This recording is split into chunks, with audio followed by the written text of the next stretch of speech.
Jordan, do the thing. Oh, and we're live. Yeah. Show what I did. It's just a lot better when you do it. There's just more oomph in it than when I just jump in. It's like you've done it 330 times or whatever. It's a good number. I like that number actually. There's three threes in it, or two threes. I'm bad at math. Yeah. Yeah. Now you had awkward silence. Now you had me second guess. I was like, is it 2? Is it 3? Yeah. It's okay. Nobody watches the first minute of the show. Anyway. Hopefully, there's no backlash against this opening minute. Am I right, guys? Right. Nobody. That's the title of the pay-per-view we're doing. I get what you did. Nah.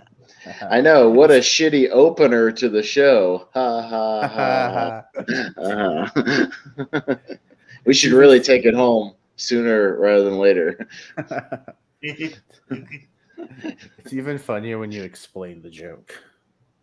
Those are the best jokes. Those are my favorite jokes. Is when the people explain it. Oh, I get it because that's exactly the point. But yes, we are still talking Backlash because why not? We do what we want. But this time it's a little different because we did this with WrestleMania. Back in the podcast about wrestling days. So long ago.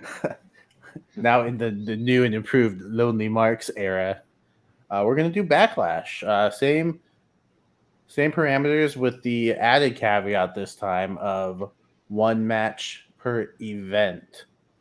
So in case you forgot, if you watched the WrestleMania show, what we did was we each came up with a card full of Backlash matches that have happened at previous events. You could only use one wrestler, or each wrestler once. You could use a title one time. Your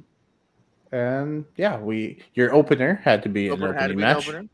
Main event had to be a main event. But the middle matches. Did we stick with like one gimmick, or like can you do more than one like no DQ match? I don't know if we ever discussed that. Okay, well that's another discussion. I don't think that was a parameter. You just couldn't cross over wrestlers. I think that was the last parameter. You just couldn't have the same wrestler more than once. Yeah, we said that already. Okay. Yeah, no. And no, it wasn't quiet because I was trying to scramble to find another match. No, not at all. And I just say it again. Yes, and with Backlash, I think with Mania, we settled on 10 matches, I think, is what we did. We're at 10 for Mania. We said 8 or 9 for this. Yeah. So I personally went with 9, so I will have 9 matches to go through. I don't know about these guys because I got 9. It's all a surprise. I am looking forward to it. So we'll go around a full 2 times before Richie goes. Well, that'd just be unfair. We'll just make him listen to us longer. Well, I'll just say if we want to do 1-1-1 and then 2-2-2-1, I mean, we can, yeah, sure. I might be able to scrounge and find another one before we get to that. So there we go. Well, in that case, he will go last when it comes to the openers, I guess. So let's just jump into it. I think we can start with Pez. We'll start with Pez. Okay, for me, all right. Well, I started with one, and again, this was a lot harder than I thought it was going to be, just because of the parameters. I kept being like, oh, but I want to use this one from this one. Oh, but that match is really good too. So I settled on for my opener, the opener from Backlash 2003 for the SmackDown Tag Team titles, Los Guerreros versus Team Angle, a.k.a. the world's greatest tag team, Haas and Benjamin. Rewatched this one, and it's a really solid tag match. They gave him like 20 minutes. Like, it's actually a lengthy tag match. Very technically sound, as you'd imagine. And the crowd was like a little, restless for a little point, but that was just because they did kind of an extended heat. But they picked it up immediately once Chavo got the hot tag, and it became a really good tag match and really good false finishes.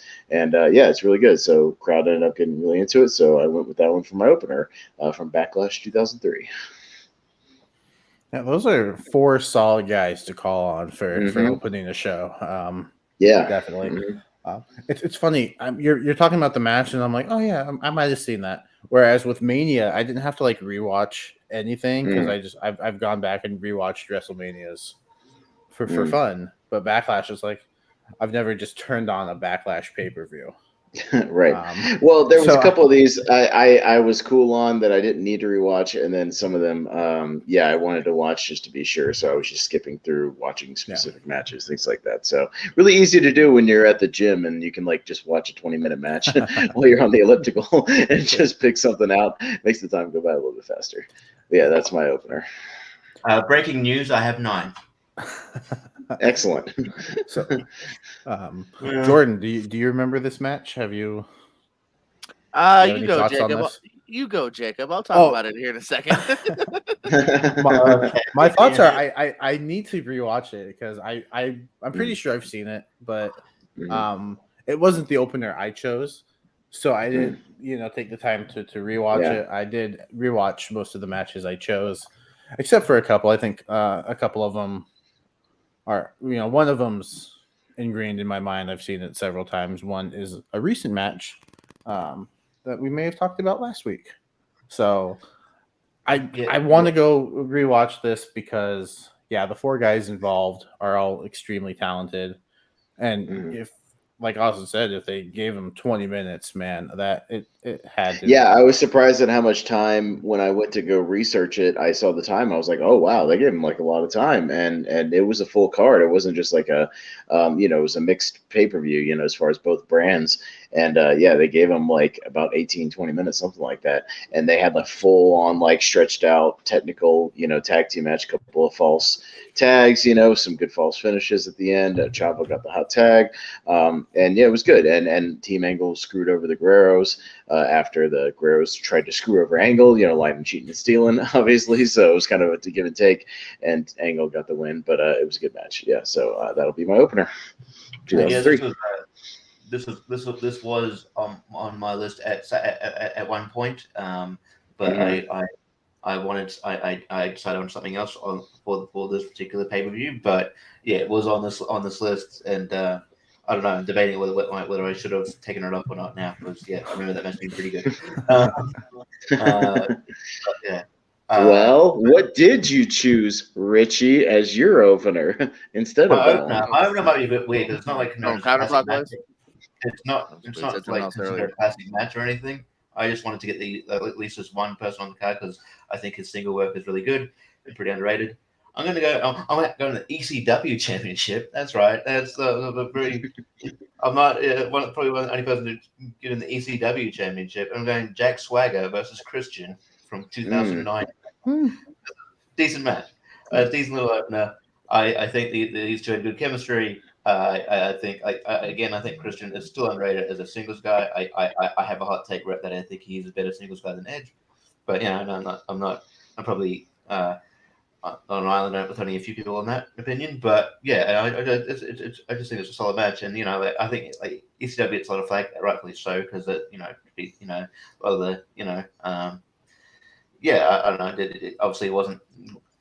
There's leaps and bounds different to the it's just a WWE product. The leaps and bounds different to the original ECW, and but they still had good workers on there, Christian, Kofi Kingston came up from there, and I think Jack Swagger and Christian was one of the better matches you'll see on that brand. So that's my opener.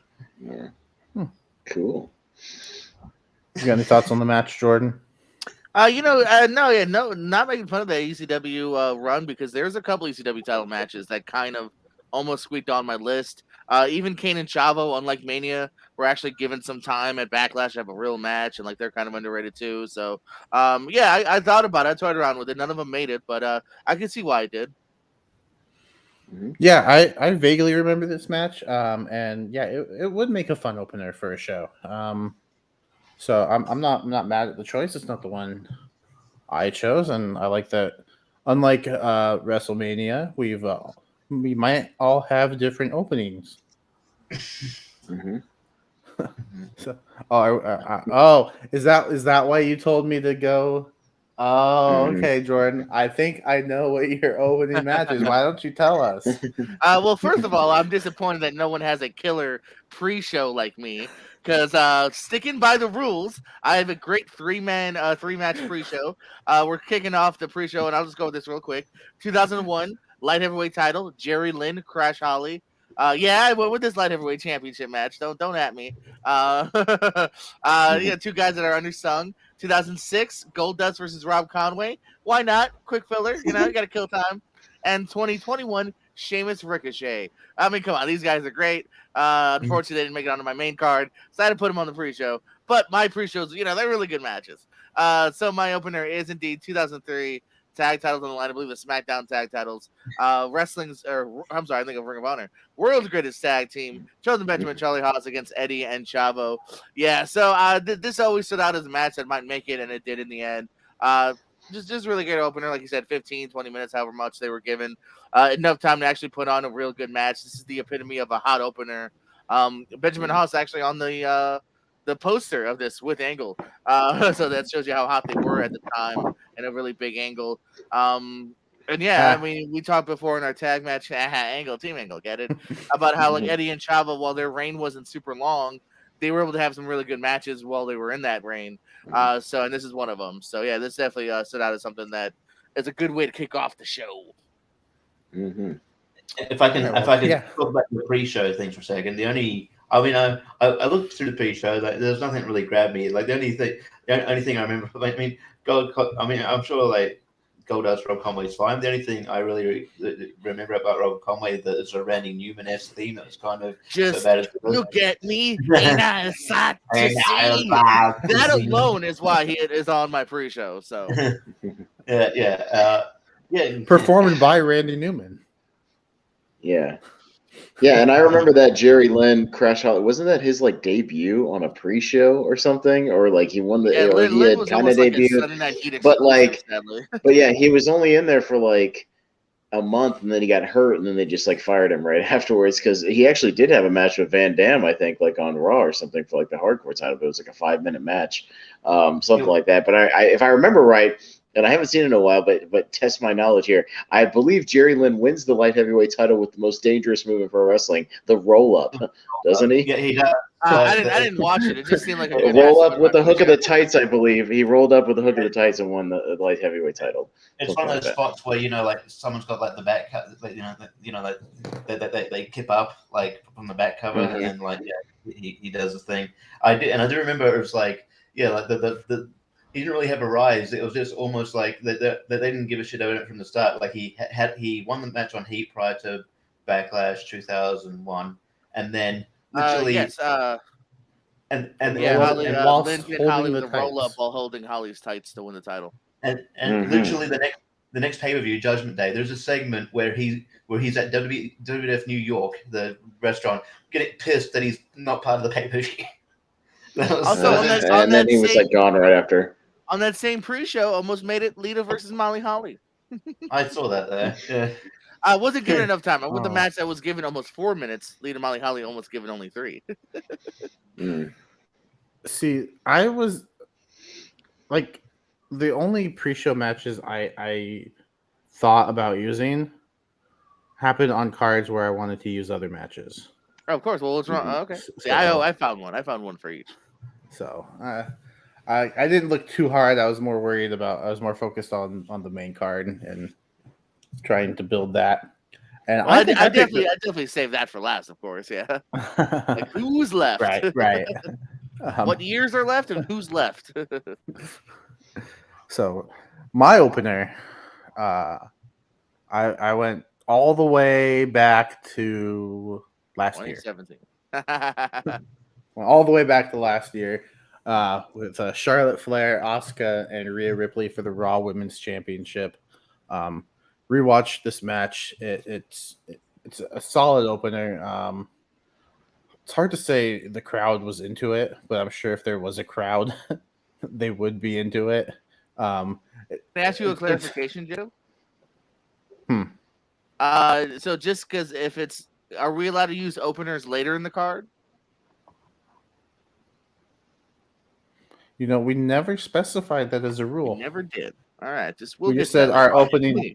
We just said our opening match had to be an opening match. All right. Yeah, no, that's just making sure. Because I might be going the same route Jordan's going. We might have a similar card tonight. Because we never specified the rule that we couldn't use the opener later. Later. That's yeah, true. well, I did.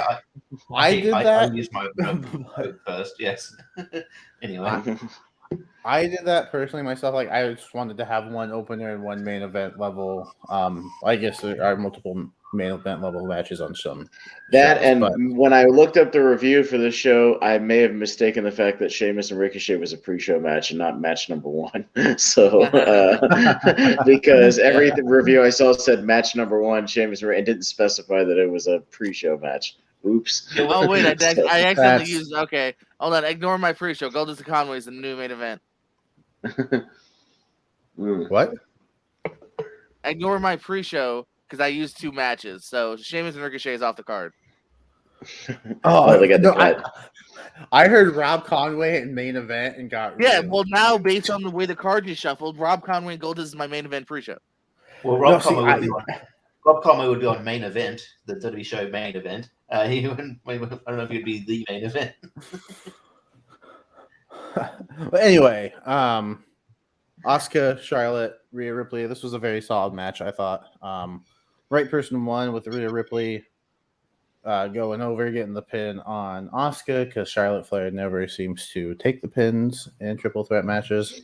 But no, I think Charlotte works really well as a heel. I think it is very apparent in this match.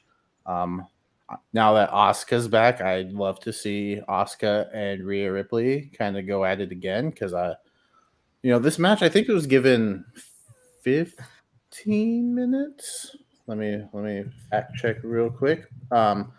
15 for a triple threat is good. I think everybody got their spots in, everybody got their moments. But I would love a 15, 20-minute match between Rhea Ripley and Asuka again. I know they had their WrestleMania match, but I want to see it again because I think they are 2 of the more talented women on the rosters. This is my opener. If you haven't seen the match, I do recommend it. I think a very pretty good. I'm pretty good with words.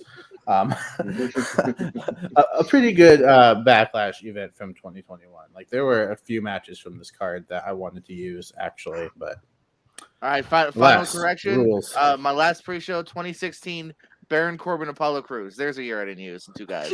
Bam. Full pre-show. That's my opener. If you guys have any thoughts, feel free, or we can just move on to Austin's second match. Come back to me later. Yeah, we'll talk later. We'll talk about that one later. I tried to lay out my card kind of how a WWE card might look just in general. So for my second match, I went with a very high favorite of mine, Rhino versus Raven, Backlash 2001 for the hardcore title. This match fucking rules. It's awesome. And that's my second. So. Yeah. Well, we can talk about it right now because that match is fucking awesome. And this match is easily probably, you could definitely make an argument it's like the best hardcore title match they ever did in WWE. It's great. These guys just got really, really creative. Had a lot of fun stuff with the chairs, the stairs, they're pulling signs off the guardrails, hitting each other with them. They used a shopping cart multiple times in different cool spots. There's one where Rhino's got it over his head. Raven boots him hits him in the face with the trash can, and then he lands. They sit back up, and the cart lands on top of him. It's awesome. Crowd got super into it. It's the loudest I've ever heard a crowd get into a hardcore title match. So much so that literally the entire crowd, when Raven gets his big false finish at the end, is like 1, 2, like they literally think it's awesome. Like it's the loudest I've ever heard for a hardcore title match. It's great. This match is almost a show stealer. It was. I believe it was second on the actual 2001 card, so I'm keeping it second. Backlash 2001, Rhino versus Raven. It's great. Rhino gores a shopping cart. That was fun. That was a good part and also kind of funny. But this is just great. Yeah, it just builds and builds up. Man, this is okay. This just be a classic hardcore match. These guys are good hardcore wrestlers, and it just builds like, well, this match is just genuinely a good match. So it's a lot of fun. Like that. that whole card 2001 is actually maybe like except for the main event, which is a bit weird because it's like this. It's like a tag team match, but it's also the tag titles on the line, but also the Intercontinental title and the WWE title. And like if you got to pin the if like Undertaker pinning the Intercontinental champion Triple H, you'd be in the. It was really convoluted. It's all a mess. But besides that, the actual card is really good, and this this is still one of the highlights of that card. So yeah, no, it's great. It's probably one of the more memorable matches of their careers, to be honest. For sure.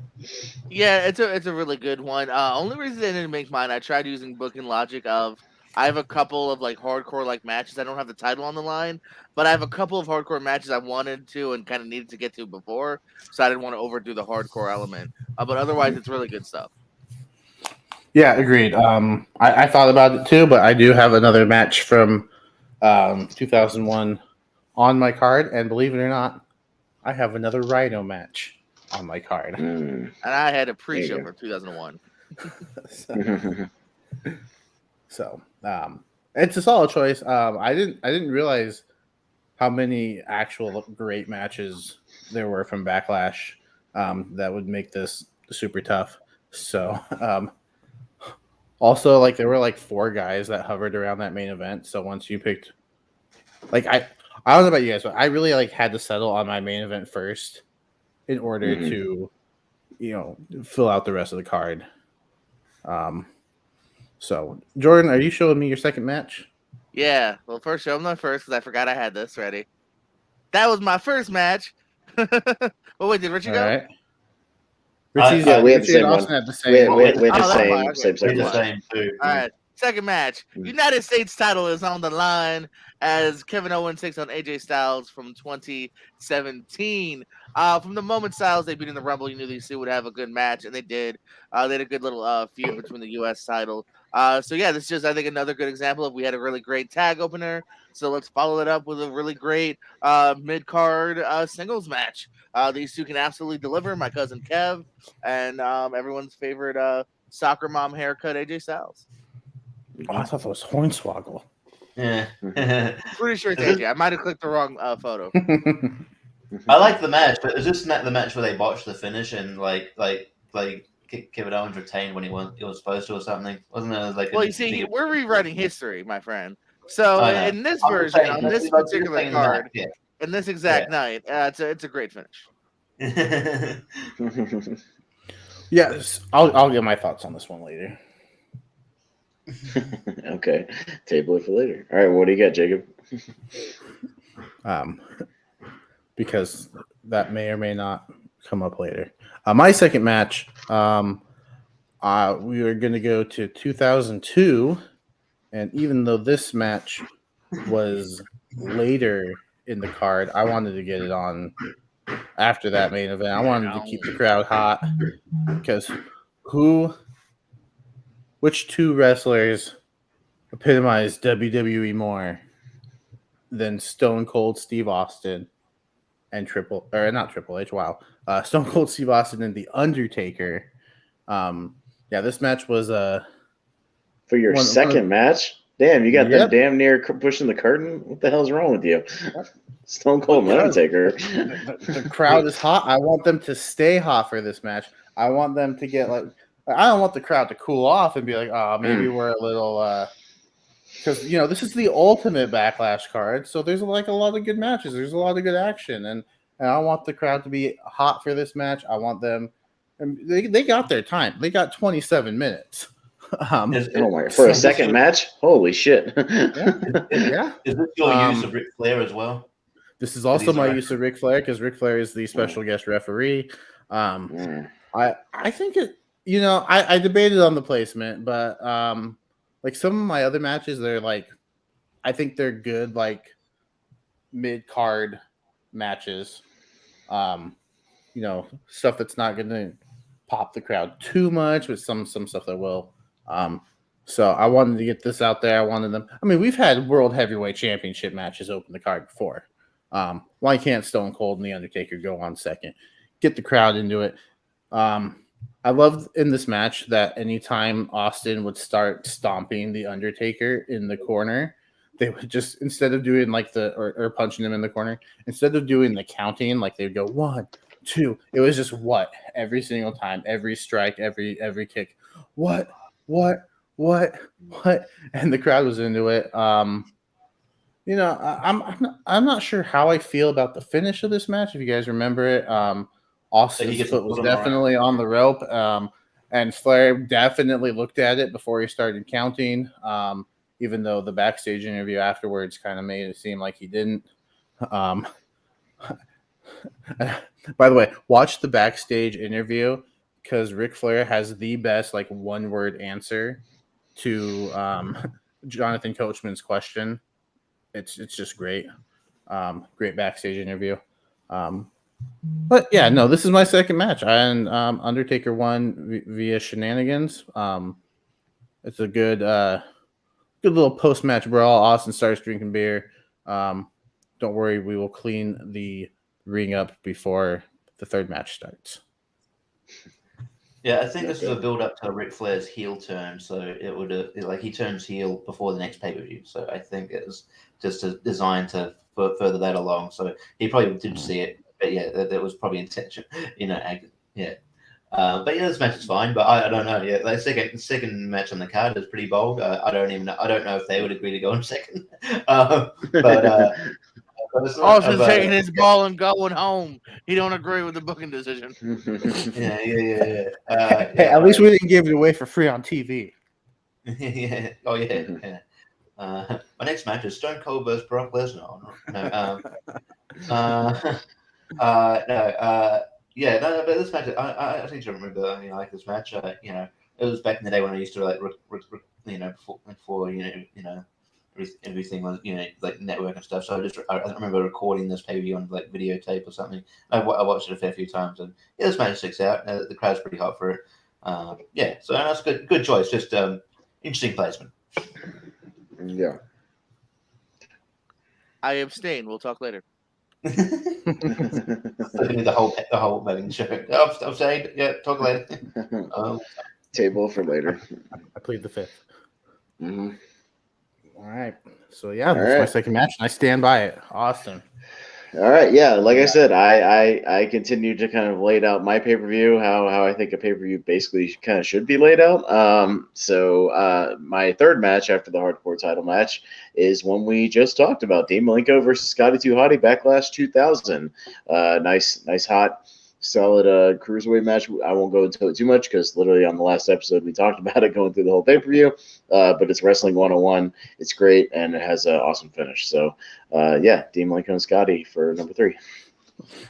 Again, I'm annoyed at myself. Like when I'm scrambling to find other ones, why didn't I think of that one? Anyway,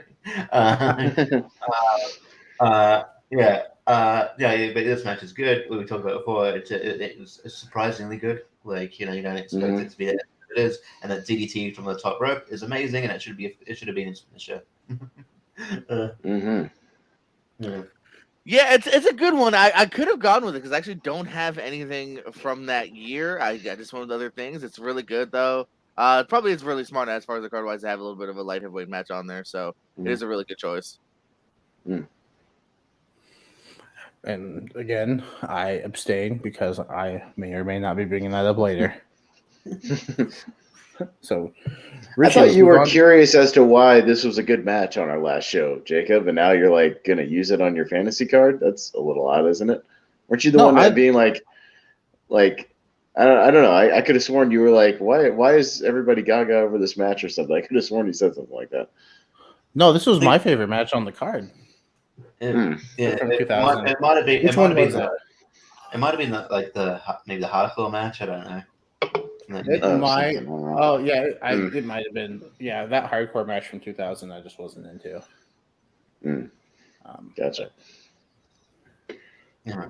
Oh, it might have been before I watched it. I was saying that, like, why is a match between Dean Malenko and Scotty 2 Hotty getting so much praise? And then I watched it, and yes, it deserved the praise.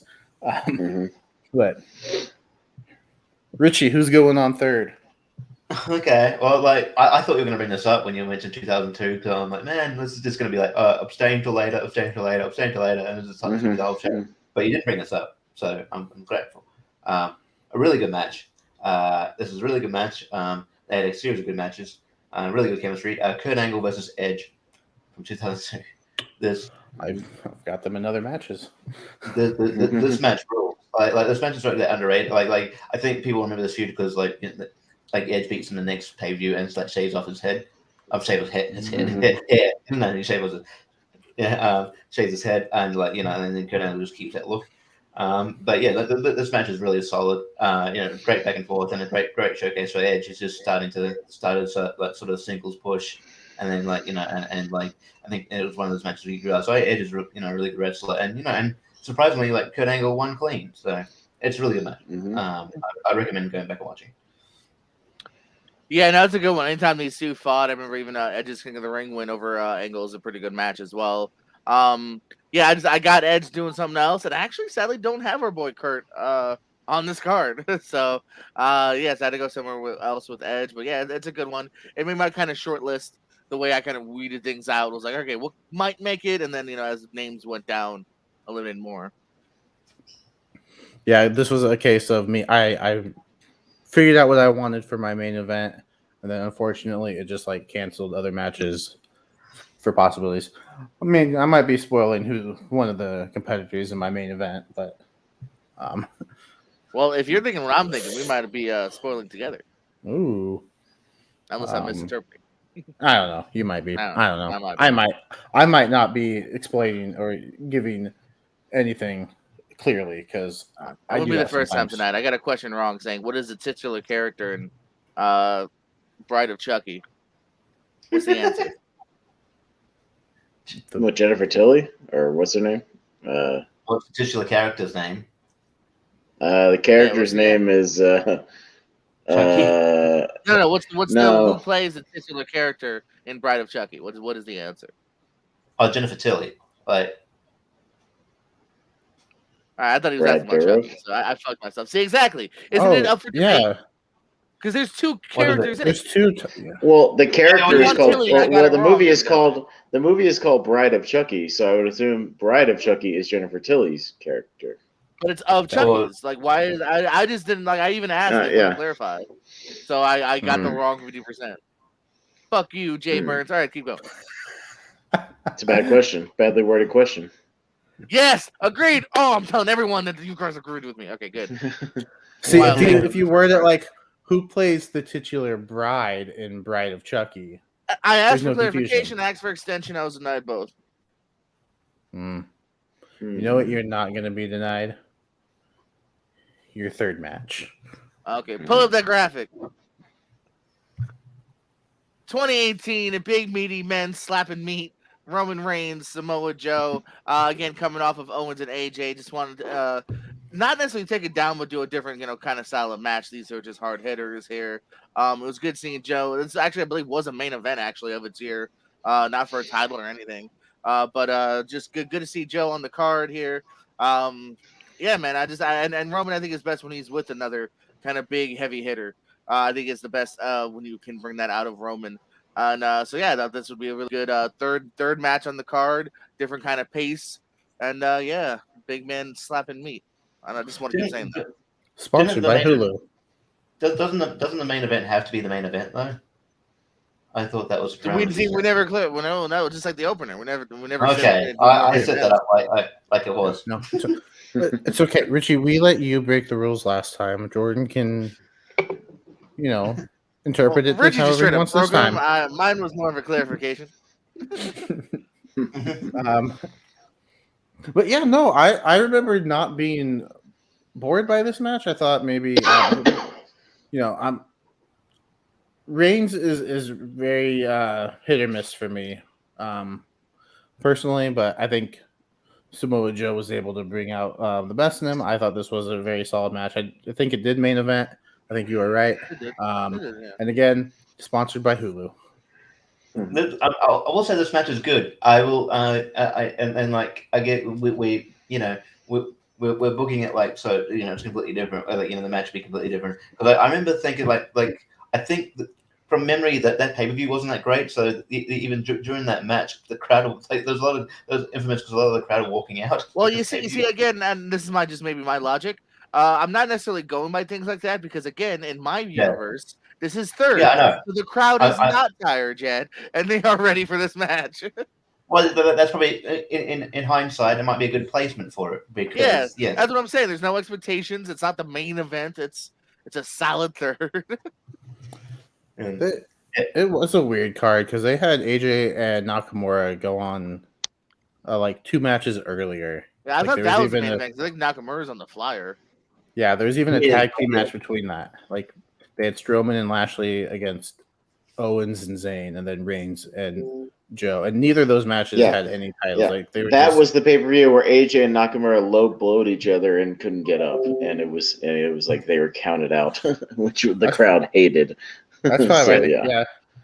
That whole feud was just like terrible. Just Nakamura kicking him in the nuts. That was the whole. Yeah. Mm-hmm. Yeah. They end. Heel. What should I do as a heel? Lots of nut shots. Yeah, they end Nakamura and Styles like that, and then have the balls to follow it up with Braun Strowman. Mm-hmm. That's bold. Did anyone? I guess no one picked the WWE Championship handicap match between Braun Strowman and Miz and Morrison. Hey, man, spoilers. Hold on. Oh, really? Okay. No, don't hold on. It's funny that you mention Reigns because I'm going to mention his cousins, the Usos, and we are going to go back. And like I said, this is definitely a personal choice. I was a huge fan of this team when they were put together. I was a huge fan of his run. He just wanted a contract because he's got kids. I'm going to go in 2016. I'm going Heath, Slater, and Rhino versus the Usos for the inaugural SmackDown Tag Team Championships. Again, this is a very personal choice. I realize this might not make most people's dream ultimate Backlash cards, but I think the Usos are one of the best tag teams today, and I think they were one of the better tag teams then. And Heath Slater was getting over with the fans. It was fun to see Rhino back in the WWE ring, and I think the two of them worked really well together. I wish their run with the tag titles were a little more memorable. I wish the finish wasn't as predictable because I think everybody knew like they were going to give it to Heath Slater. I think it was just the feel-good ending that people wanted. I loved it. It's definitely a personal choice, like I've said multiple times now. I realize the match might be forgettable for some, but I enjoyed the moment. Yeah, Heath Slater and Rhino still tagging together on Impact is good. But yeah, the build up to this match is pretty good. I remember, it's a cool feel-good moment when they won. I enjoyed the match. Maybe a hot take. I don't know. It's not a hot take really, but it's just as well like Heath Slater's got charisma because he's not a very good wrestler. I'm gonna be honest. Like if you watch Heath and Rhino and Impact now, it's like all Rhino does is kicks and punches because he's getting off, but just like and Heath is just very limited. But they're still fun. They work as a tag team and it is quite fun. But I remember this match being all right. Did this open? This didn't open the show. Did it open the show? No, because the Usos defeated Mojo Rawley and Zack Ryder earlier in the match because Chad Gable got injured, so American Alpha couldn't be in the final, so they did that match. Oh, and then they did the final. And then they wrestled later on. Yeah. Okay. Yeah. I remember. It's a decent choice. It's a cool moment. But yeah, and it's a quick 10 minutes following a 27-minute match. So get a quick 10-minute match in, and a feel-good moment, and yeah. Anybody else have thoughts on? I would say, booking wise, it is smart to have that kind of like quicker match, especially just coming off of a 28-minute match, just about Austin and Taker. So that's not a bad idea. Like I said, it was a fun moment to see Slater and Rhino get the tag titles. I think a lot of people didn't think they were gonna do it. You know, I mean, the fun, goofy tag team, and it'll end up just being the Usos. But it was cool that they got the titles. Yeah, just I mean, just simply by my opener alone, I couldn't do it because of the SmackDown tag titles. Right. So, Austin, I know you're not up on today's product as much as the, early. Okay, so yeah, I haven't seen it, and no comment. Anything? Okay. You'll see my card in whole when we probably recap them at the very end. I have one match from post 2016, so yeah, pretty much everything I picked is early days. So yeah, I thought so, except but I didn't leave you out. Except for my match number 4, which is one that's already been mentioned. It's time for the ladies, and I went with Owens. I went Rhea Ripley, Charlotte Flair, and Asuka because it was the best of the women's matches from what I could see. Barber's match. I won for that. Or Barbers, yeah. Sorry, I thought you said that already. But anyways, I went with that for my women's match on here because, quite frankly, there wasn't a lot to choose from the women's matches in the history of Backlash. Yeah, I mean, I got my hopes up when I saw one of them was Mickie James and Trish Stratus, and then the match is like short and terrible, and it's not good. Yeah, I saw it's that nowhere. too. It's nowhere near. Yeah. It's nowhere near the WrestleMania match they had. So, yeah. So I went with this one sheer for just work rate. It's solid stuff. They're beating the shit out of each other. They're good submissions. It's just a good solid match. And I just wanted a good women's match on here. So that's my number 4. I'll talk about it later. Mm-hmm. And I will talk about it later. How much later, Richie? Are we talking about it right now? No. All right. What are we talking about now? When I get there. We talked about him just before, and I remember this being a good match. I think it was from 2017, 2018. My next match is going to be Nakamura versus Dolph Ziggler. I think it's Nakamura's first pay-per-view when he brought it up to the main roster. One of his first feuds was with Dolph Ziggler, and they had good chemistry. I think I want to put Dolph on my card because I think he's a very underrated worker. I think he's one of the best better workers in the company. I think obviously they believe in him enough to put the NXT title on him recently. But yeah, he just works well with most anybody. And Nakamura and Ziggler had a good match. I feel like Ziggler always has the first match with someone who's coming up from the main roster. But yeah, this match is pretty good. I think it opened the show, if I'm not mistaken. Maybe it was one of the early matches anyway. Yeah, but yeah, no, it was it's a solid match. So yeah, Nakamura and Ziggler. Yeah, I remember thinking it was weird that Ziggler was the first opponent for Nakamura because Nakamura definitely interrupted The Miz, and I was ready for that. But we got Ziggler instead. Jordan, I didn't mean to cut you off. No, you're good. I didn't know we were doing the roundtable. No, you're good. No, we got the better match, man. I could kind of see why they segued to Ziggler because I think it was a better match than Shinsuke and Miz it would have ever been. And it seems like Ziggler was kind of like that trusted hand to really. You want to shine Nakamura off on the right light right away, and I think he was a good choice. Yeah, this is a good one here, man. I mean, just on paper, these two I think are really talented, and I'm not surprised like their styles meshed, and this is why we were all very excited for Nakamura's debut, because just like NXT with Sami Zayn, it started off on a pretty decent way. Yeah, I always thought of like this era of Dolph Ziggler. It's kind of weird because usually you're saying this the opposite way. But Dolph Ziggler was kind of like WWE's Tyler Breeze. Like anytime somebody needed to look good in NXT, wasn't Tyler Breeze's first feud with Dolph Ziggler? Yeah, but it was like before Tyler Breeze went up to the main roster, it was like, all right, we need this person to look good in NXT. Let's give him Tyler Breeze. Like he never won the big match, but he always put on a great performance. And I feel like that was. And let's put Tyler Breeze with Summer Rae for one show, and then forget about it. But yeah, I see a comparison. I think they're both. They're probably like both. Like they probably do a lot for WWE in terms of putting people over, and don't really get a lot back sometimes. But I would. But yeah, like I don't know. I think Tyler Breeze is one of those in the long list of wrestlers that had more potential than WWE thought initially, I think.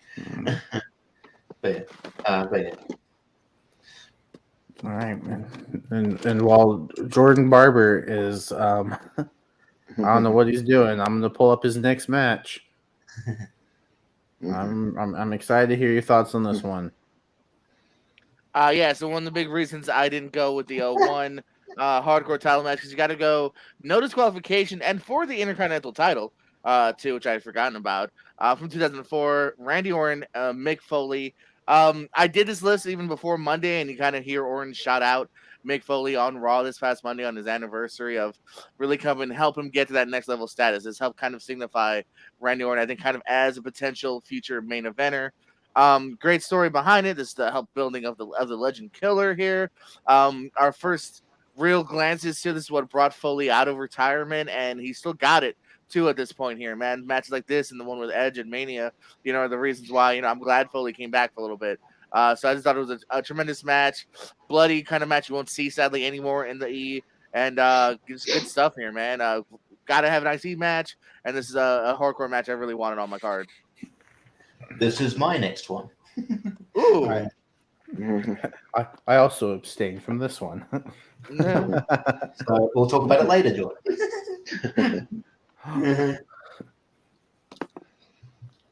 That one. Yeah, I'll talk about the match now that Austin just brought up not too long ago. This is where I'm putting in Scotty 2 Hotty versus Dean Malenko for the light heavyweight championship. Again, I thought this was the best match from 2000. I like the way Austin described it as just like wrestling 101. I think that's a good way to describe it. I'm going to use that every time I talk about this match with other people now. I wasn't bullshitting when I think they should show this match in wrestling school.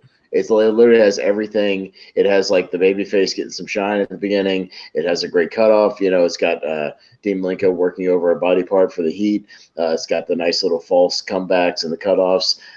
It's got Scotty having some good false finishes, getting the crowd hyped. And then it's got Dean, the heel, going over with a great, awesome finish. Like, I literally think it's like as basic a match as you can get, but done to the best level. Like, I think it's everything is crisp and looks great. People should study this match if you want to be a wrestler. Yeah, and this was like 12 minutes, something like that. Yeah. So again, like following, I put, some people might question it, but I put, for me, putting Austin and Taker second, but so I followed up with a couple of not shorter matches, like they're decent length matches. I think, Usos and Slater getting 10, these guys getting 12, and just kind of building up to what I have for the rest of the card. They definitely got more time given to them, given their cruiserweights, than they probably would now on a card. Well, if this was now, it would be on a pre-show and it would be fun. Well, but let's be honest, the cruiserweights now are on NXT. Well, they're on NXT. Jordan, you are muted. I was just gonna say, like you said, now it would be given 0. So yeah, we get a lot more time back then. But if it was on, I guess if it's on, it's like if Dean Malenko's in his prime, he'd actually be a good asset for NXT. But anyway, I think, so is Scotty Hotty. He was a trainer for a while. This match is it's probably on paper it's just like that would be an okay match, but it's a lot better match than you would have thought it would be, and I could see that being taught in wrestling school. It's a very very great fundamental match. So yeah.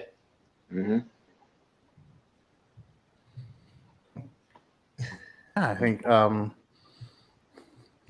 we're about to hit the midpoint match of our cards. Austin, what's the midpoint match, my number 5. I'm gonna bring kind of the bigger, flashier stars out and just give them to have a banger of a match, and it's one that Richie already talked about. Backlash 2002, Edge and Kurt Angle is my number 5. Right there in the middle of the card, two guys who always had great chemistry. We talked about how most people remember, obviously, their famous hair versus hair match where Kurt Angle got his head shaved, and that was him and Edge. And that's a great match too. But people forget that they had this match first. And this is one of the ones that started solidifying Edge as a singles wrestler. Kurt Angle, made him look like $1 million, and they just have a good one. Yeah, Kurt Angle goes over clean with a couple of angle slams, but at the same time, Edge definitely got over with the crowd as a singles guy, and this really kind of shot him into the stratosphere as far as then going to SmackDown and becoming a really good, solid upper mid card pseudo main event guy. Just a real breakout guy in the later points of SmackDown. So I'll have Edge and Kurt Angle come out for number 5 and tear the house down halfway through the show. Good stuff. Yeah. I loved how funny these two were together too. I think some of their stuff outside the ring is in that early 2000s, those early SmackDown days of the 2000s were some of my favorites. Yeah, I think it's a very it's played a lot where the building up to that feud. I think there was he was showing him I think Edge is showing him photos of them back in the day, photos, and on the back of the photos it says I have a small penis. Yeah. It's very juvenile, but it was funny back in the, and it's still played today. But these two are very What happened? I came back with you had a small penis, Richard. What? Hey, look. But they're both in a way that they're both both generally kind of funny guys too. So they play off that and then they can they can play goofball really well. That's why that's why I think they'll pit when they're sort of paired together when Angle was coming up, it kind of worked for a bit there because they both sort of have similar sort of goofy characters that you'd sort of you'd boo, but you can't. They're secretly there's a lot there's appreciation there of how kind of good they are at being sort of these sort of goofy heels. So yeah.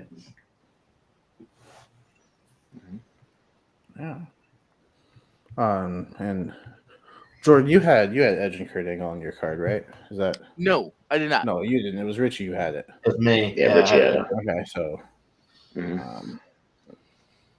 Richie, what do you have at 5? Well, my 5 is Randy Orton versus Mick Foley. I don't know if you want to talk about it now or when it's brought up later. You can go ahead and give your thoughts on it. Okay, this much like the Edge match. I mean, the Kurt Angle Edge match solidified Edge. This solidified Orton. This was Orton's on the come up, and obviously they're really high on him. But I think this was the match that kind of solidified him in the fans' eyes.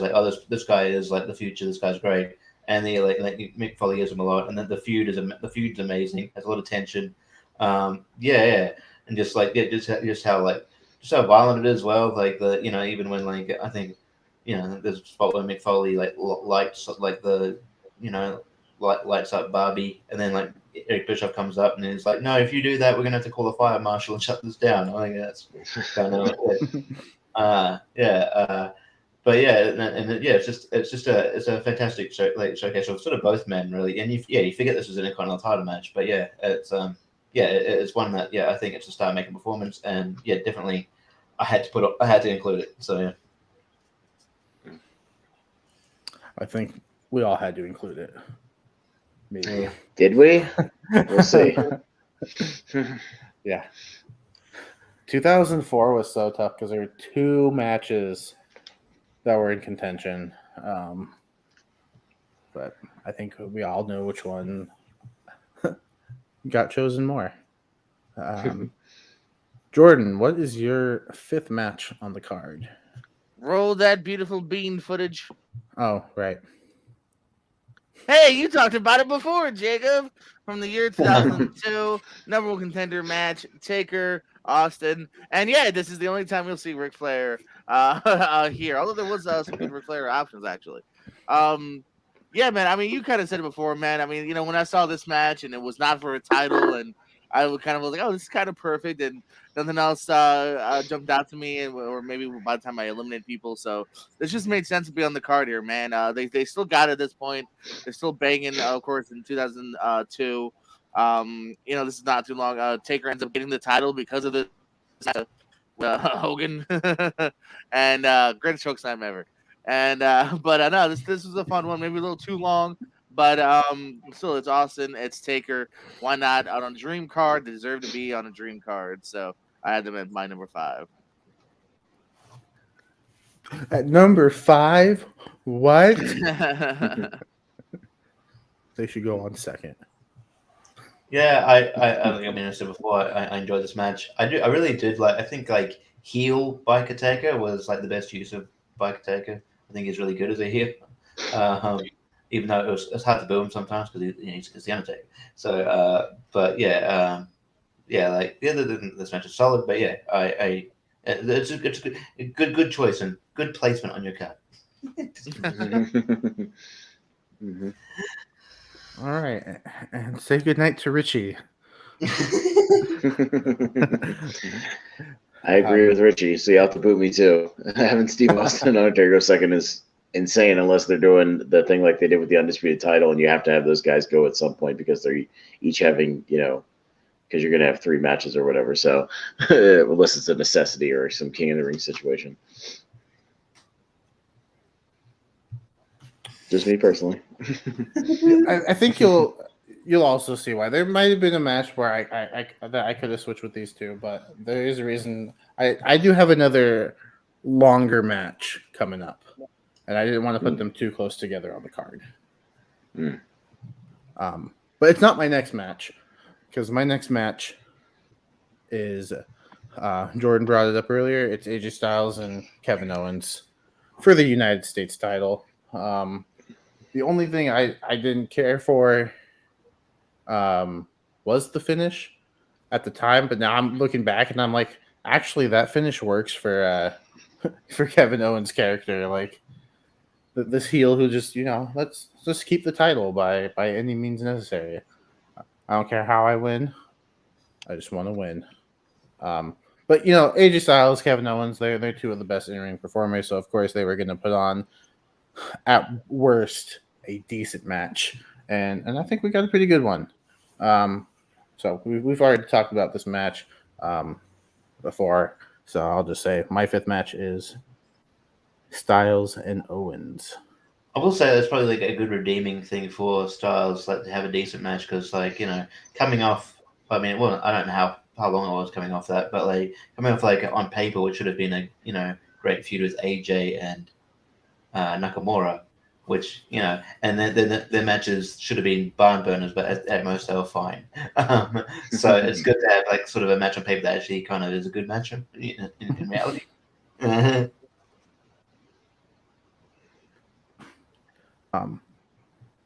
Actually, this match happened before the Nakamura. Oh, really? Yeah, I don't. Yeah, know. that was. Yeah, Nakamura, and that was 2018, and this one was 2017. All right, strike everything I just said. Yeah, the Owens and and this guy's good at wrestling trivia, guys.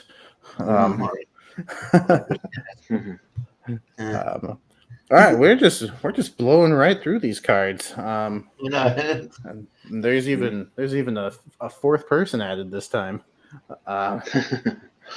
Austin, what's kicking off the second half of your card? Second half. So after I have Edge and Kurt Angle go out there and just have a really good, fast-paced, solid technical match, I went with some ring veterans to come out and have what is on paper and in execution a very simple match, but one with that has a nice crowd kind of angle going on and something to keep people interested. So I went with Backlash 2009, Chris Jericho versus Ricky Steamboat.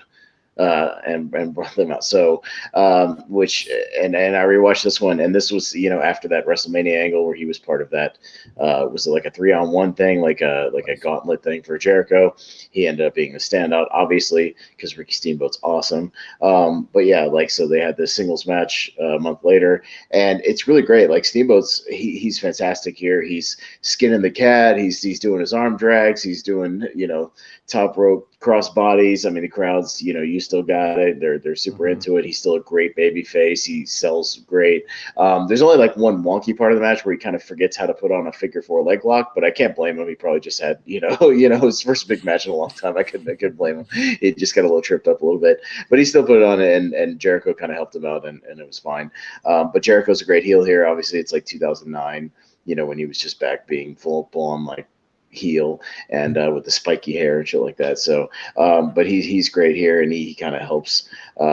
Steamboat carried him to a really good match, and there's a behind the scenes thing when Steamboat was at a wrestling convention I was at 2 years ago. He told a story about going into this match when they were getting ready for it after WrestleMania. They had a series of matches on the house shows leading up to it. They kind of were sort of rehearsing the match, making sure they had it down. And Chris Jericho went over on all of them except for one night, the night before or the 2 nights before the pay-per-view, whatever it was.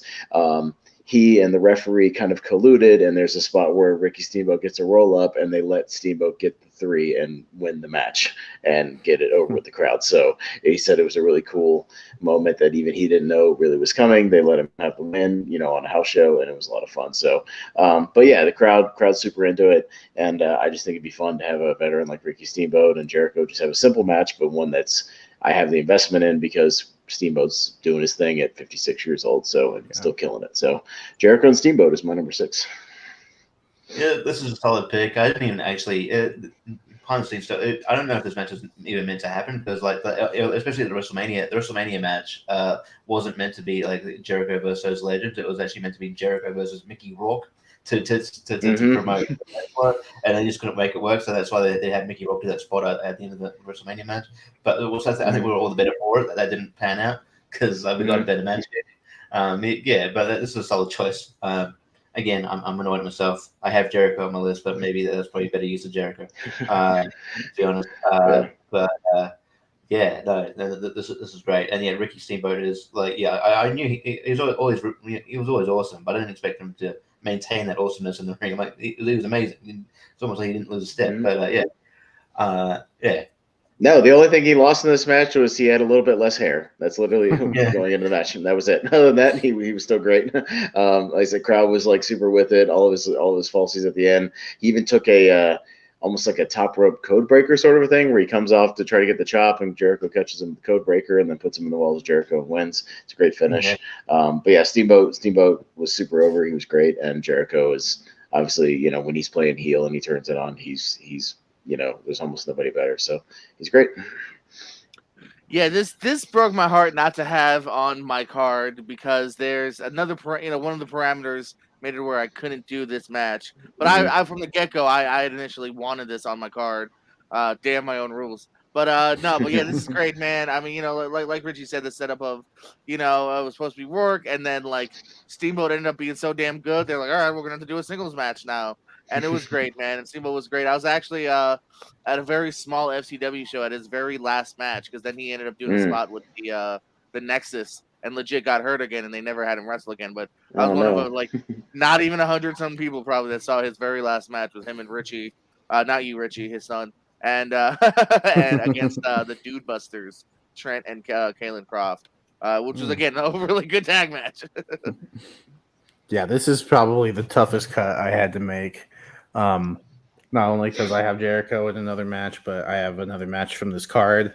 But man, this was really good. I didn't expect, I expected Jericho to be, be good, but unsure of how Ricky Steamboat's going to be, at his age. Having not been in the ring for I don't know how long at that point. 94. Yeah, something like crazy like that. But no, yeah, it's a very good match. It's probably my second favorite match on the card, and they got nearly 15 minutes. So, they got some good time. There was some good spots. It was a fun match. I would have loved it even more if somehow they did put Ricky Steamboat over, but I understand why it was Jericho. Let the guy who's going to stick around get the win.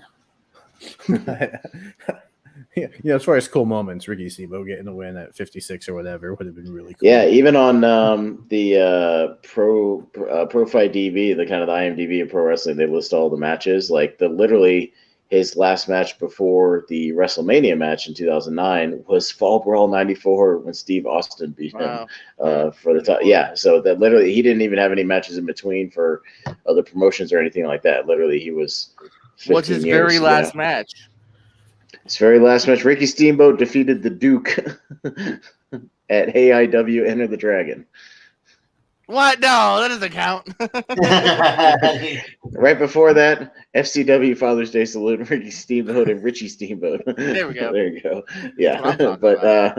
there was another match, real last 8 years later after the one you're talking about. Yeah, but is there a time 2018. on that? Like that bell probably rang and he probably chopped him in one because I know AIW I know don't the know. Duke. He's a manager mostly, so that probably. I don't know. While you're doing that, maybe I'll see if it's on YouTube or something and look it up. If The Rock versus Eric Rowan is an official match, that can be an official match. I'm just saying that ruins my story. Yeah. My story is I saw his last match.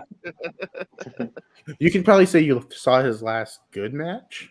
Last real match, yeah. There you go. Bullshit.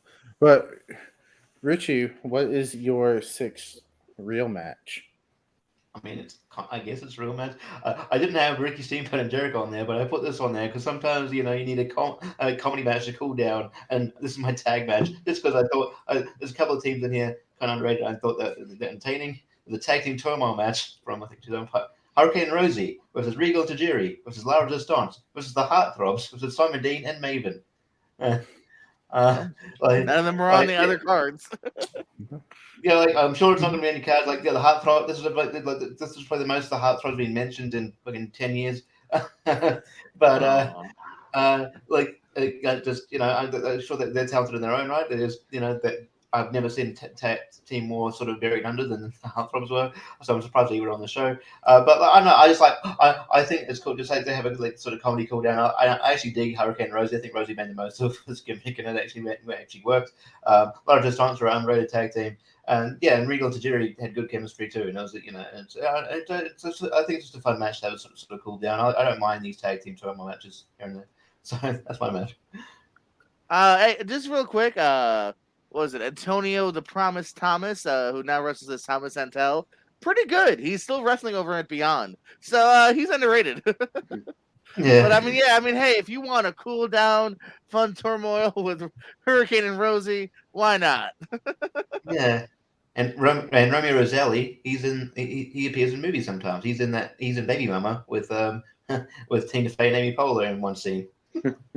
Anything else from the last 7 years? I don't. He's in The Wrestler with Mickey Rourke. Callback.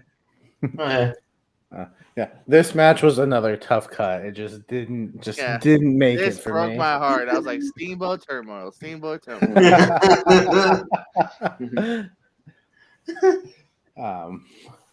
But Look, I'm sure, like you said, it was fun, but it's just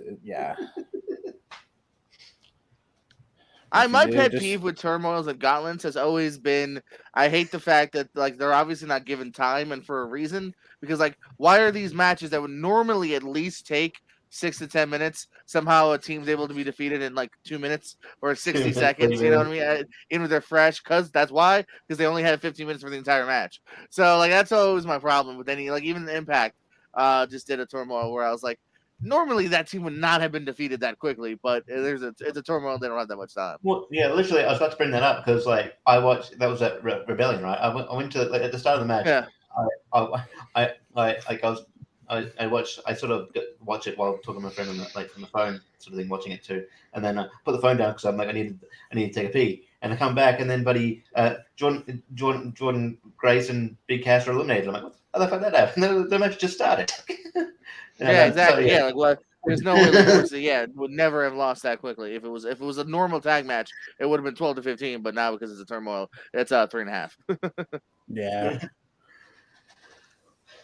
Yeah, that is always the sucky thing about turmoil matches. I mean, if they gave what was it, 2017, 2018, one of those years before the Elimination Chamber, they had a gauntlet match of all 6 competitors, and that match went on like nearly 2 hours. So you can give these gauntlets and turmoil some time, like do less matches or make it a focal point, which they normally don't. It's usually like, right. We can throw 7 teams on extra.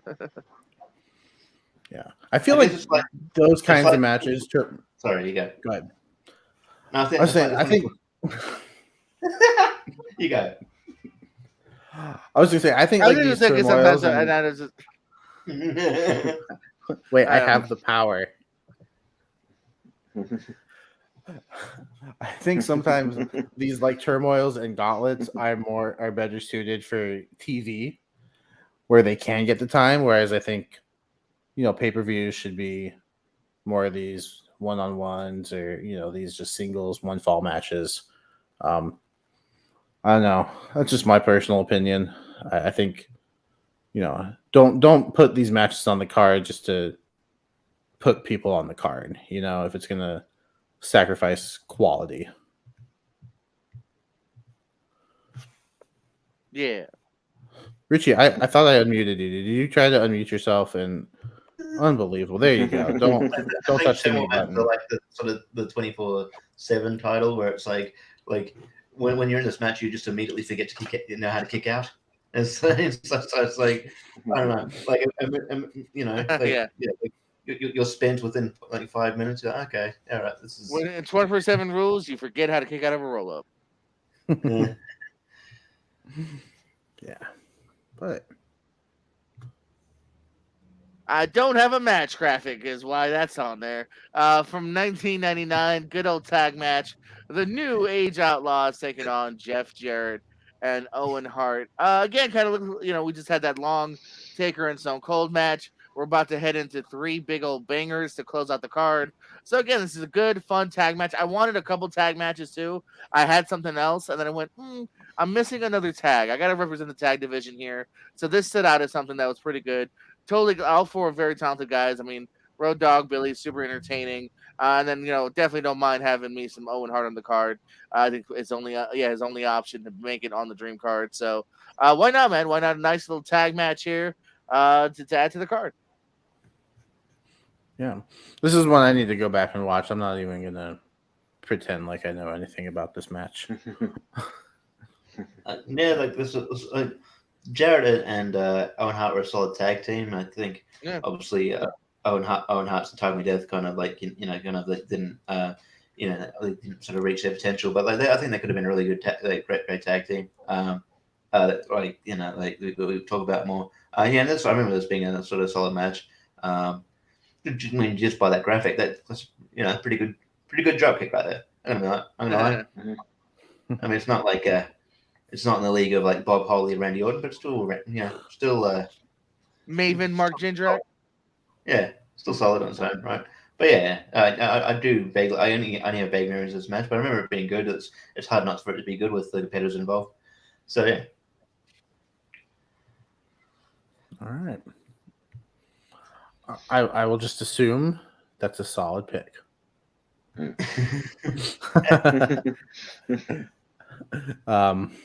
My sixth match, pick, like my tag team turmoil match, right? Yes. Anyway.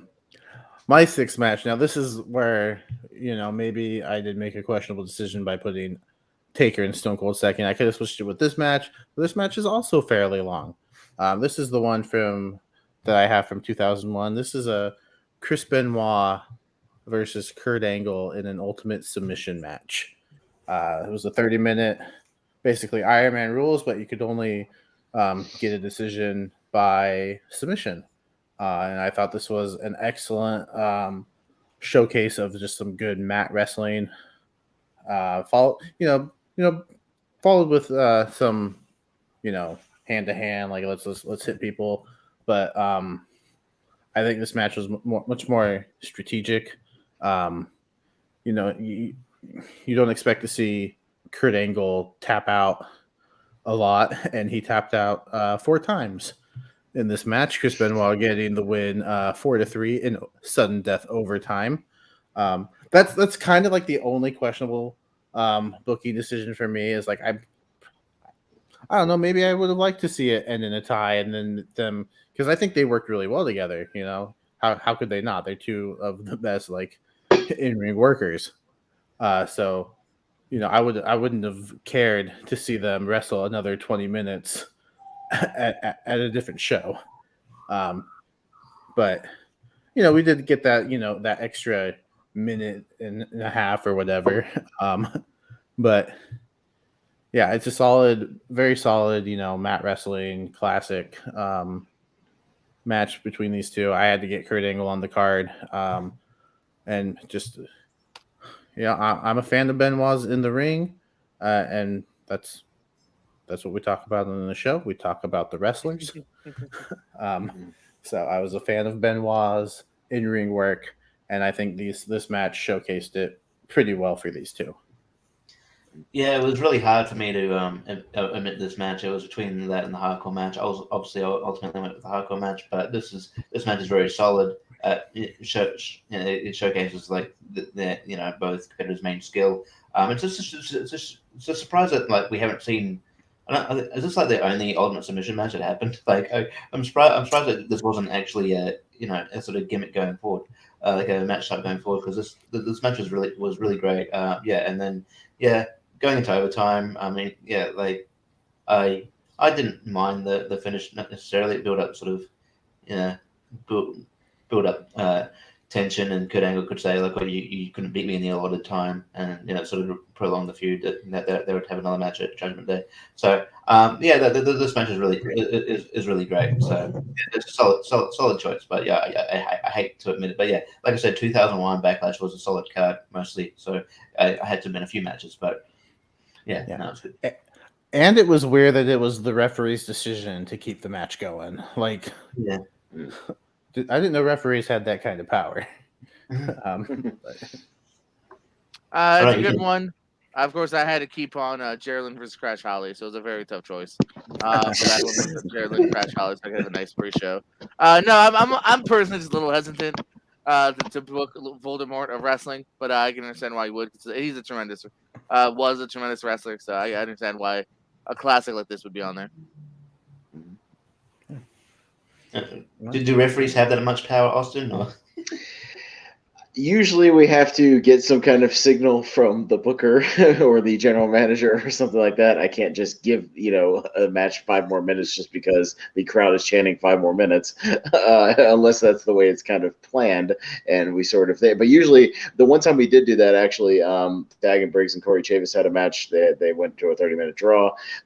We went 5 more minutes, and the whole thing was, but I kind of stepped out of the ring, myself and the ring announcer and the promoter and the booker kind of like had a little like kayfabe like meeting on the outside, the head nods, what do you think, da da da da, and then I confirm it to the ring announcer, and the ring announcer went, after consulting, whatever, we will give this match 5 more minutes, and you get the big crowd pop for the 5 more minutes, so like you get the build up and you kind of get the big pop for it. Then we went back in, rang the bell to start the match for 5 more minutes. So I figure if you're going to do it, you do it kind of the right way. You let the crowd kind of simmer over it for a minute, and then you build it up, and then do it. So. And speaking of Austin Pez Howell and Corey Chavis, they both will be upcoming guests on Kayfabe Corner. Hey, I love Corey. Corey's a good dude. All right, so that is my match number 6. We're getting to the end of the cards here, Austin. Yeah, so at this point, I've had a lot of technical bangers, like a lot of really good matches. So I was gonna, for my number 7, give just like not that it's not entertaining, but I just want to give the live crowd and the home crowd a little bit of a break from the like technical in-ring stuff. So we're gonna go backstage for number 7, Big Show versus Mankind, Backlash '99, the Boiler Room Brawl, and so the live crowd can have a chance to kind of catch their breath from the night, just watch something on the screen. What do you want to do? Just relax a little bit from live action, and just more of a pre-tape thing, but still a lot of fun. One that you don't have to pay too much attention to. You can kind of just wait for Mick Foley to do his falls and get the shit kicked out of him by the Big Show, and just kind of do his thing. But it's only like 7-8 minutes. It's fun, just playing around backstage, and it's a hardcore thing, like the hardcore title, but it's a backstage area. It's got like kind of different rules, so it's different than that. So I have another one, but it's a whole different angle with the pre-tape stuff. And if you like your boneyard matches and things of that nature, there's no reason you wouldn't like a Boiler Room Brawl. That's kind of a sort of this pre-taped thing like that. So that's going to be my number 7. Until the very last second, this was my number 7. I admitted it.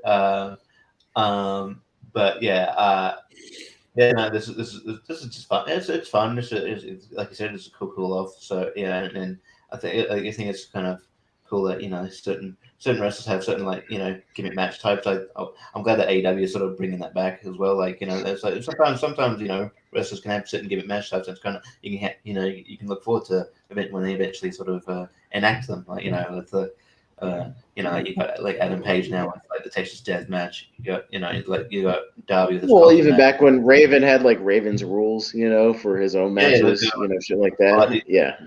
He had a lot of his matches names are wacky. There's like a Clockwork Orange sort of matches. I don't think but yeah. So no, that's just not a classic, but it's good use of Mick Foley, and it's fun, like you said. Yeah, I mean, it's fun. It's always good to have a little bit of the eclecticness to your card. So this is a fun, especially if you're watching at home. I'd be annoyed if I was in the crowd. I was like, I didn't pay to watch a video. But my logic was eight out of the 9 are in ring, like pretty good matches. Actually, a good 6 or 7 of my matches I think are pretty solid, like really good matches. So I think you're getting enough live action, and you're getting kind of a gimmicky, just sort of pre-tape or whatever. I don't mess like that. It's not long, and it is, and like I said, there is of course the viewing audience you got to worry about as well. I think it's a nice change of pace for them. The season completely off the wall, so yeah, it's a fun choice. Yeah. I don't think anything else needs to be said. You said it all. It's a nice change of pace. It's interesting to note, given that they're not the main event, but Mankind I think is on the cover of this pay-per-view. He's like the main. This is the main face. And it was just like a mid-card thing during the show, like when you actually watch the show, they just cut to all of a sudden. Those things are made so far in advance. You can almost never go by that. There's plenty of ones where it's like, well, that dude's injured and didn't make it, or R-Truth on the Hell in a Cell, not in any match. They have Booker T and John Cena on the poster for WrestleMania 22. Yeah. That one's even weirder because that's a Mania one. Yeah. So, are they just poking fun? Like, oh yeah, Booker T, you're not going to win the world title at this WrestleMania either. Jerks. And you're gonna lie on the ground for 15 minutes before getting pinned.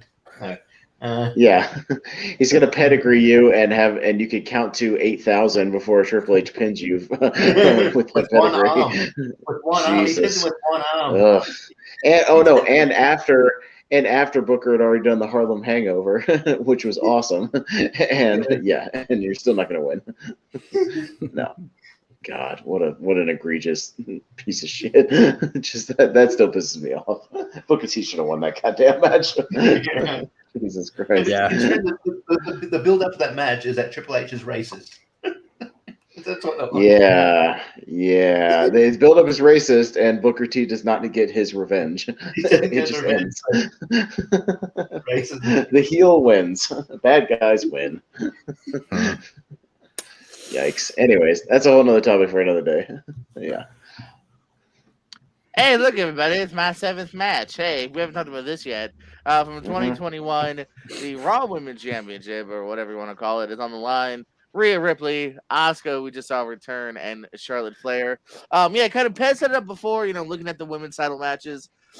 Even like the good ones on paper, if you look at it, they aren't really given that much time. And I hot take, or I don't think it's that much of a hot take. Even then, just because of the circumstances, I don't think the women hold a candle to the women we got going today. I think they're the best it's ever been division-wise. These 3 are a good example. Back when Ripley was really hot at this point, Asuka was having maybe her best year yet, personality-wise. So, it's a fun one. Could have been maybe even next level if there was fans, but I'm not going to hold them against that, circumstance. But, I think it's a great match, great example of just 3 killer athletes. I'll just refer you guys to what I said at the beginning of the show. Rewind. I'll talk about it later. Wow. Still not. Okay. And this is the one match from 2021 that Austin saw. Yeah, this is the one. It's the one match from anything in the later Backlash years when they came back that I watched and saw, because all my shit is like 2009 and pre 2009. So yeah. My next match is also pre 2009 because this is where I have inserted Cactus Jack versus Randy Orton in the hardcore match. I think Randy Orton had a really good Intercontinental title run from the moment he won it, and Ric Flair couldn't strap the belt on him because it just wouldn't clasp together, whatever. I remember watching that Randy Orton had a clip on YouTube on WWE's YouTube channel, just like reliving some of his past moments, and they showed that clip, and you could just kind of see him turn his head while Flair's trying to put it on. He's like, "Hurry up, man!" Like the title just wouldn't go on. And then like his whole run followed up, leading up to the WrestleMania match. We got Rock and Sock against Evolution. And that, seeing Orton get the pin there, like, all right, maybe this guy could be a future world champion. And then we have this match, and that just solidifies it. Like, Orton is a worker. Orton is going to be great. And 18 years later, I think he's proven himself to be great. But credit to Mick Foley for coming out of retirement. What was it? His 7th retirement at that point. To give us this feud, because it's a classic feud, and it's one that we're still talking about it 18 years later. I'm sure we'll talk about it 18 years from now as well. Just a really good match, and props to Orton for taking those bumps. Props to Foley for coming out of retirement and taking those bumps. Just an all-around solid match. Not just one of the best in Backlash history. I think it's one of the better hardcore matches in history, as far as WWE is concerned. I think. Yeah, I oh no, I'm sorry. Go ahead, Richie. I apologize. Yeah. Go ahead. All right, I do this a lot. All right. I think what WWE should start doing is because in UFC in their Hall of Fame, they induct certain fights that are good throughout history.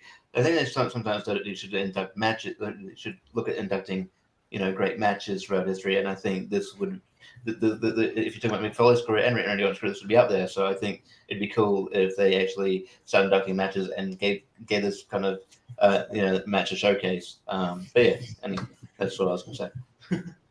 No, and I was just gonna say, like, I was finally waiting to talk about this match because obviously, if I have Mankind versus the Big Show, I don't have this match on my card because that's my Mick Foley match. So, and it pained me to put it off there because it's one of my favorite matches ever.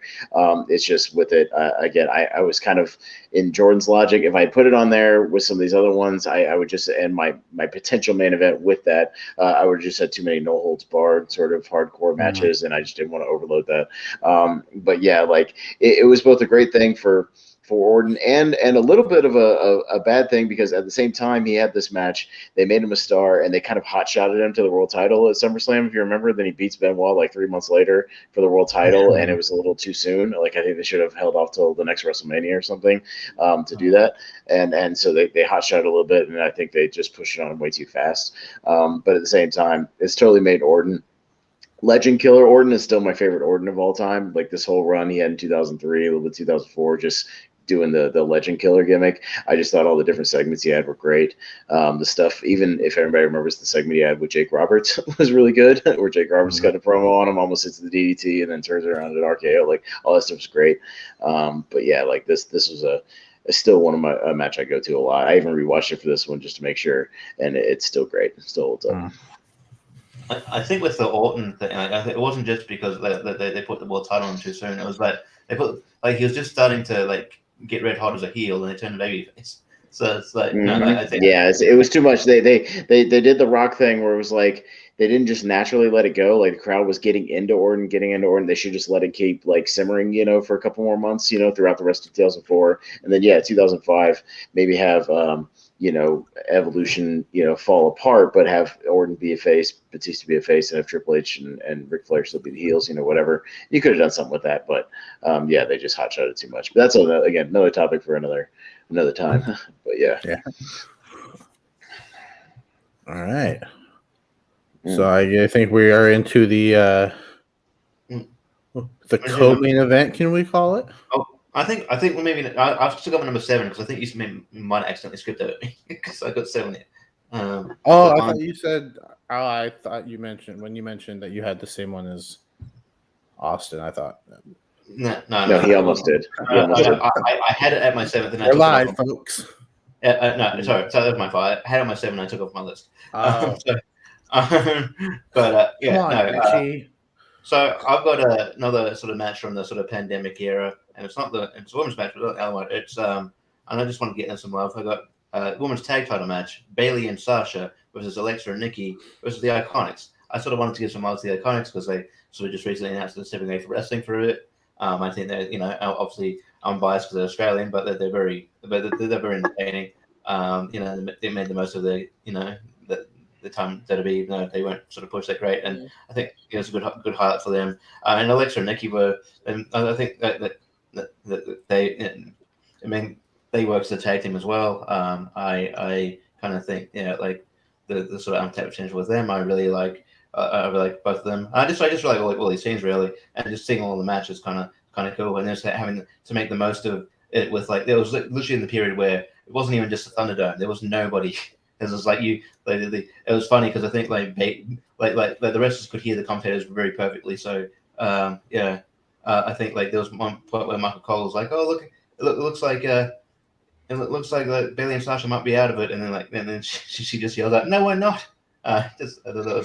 But Bayley and Michael Cole's chemistry is very funny. I think Bayley as a heel is so much better as a babyface. But yeah, I think it's a solid match, and I just wanted to give them a platform. So yeah, there you go. Yeah, I remember that time when they would show the replays, and you could hear the commentators on the replay.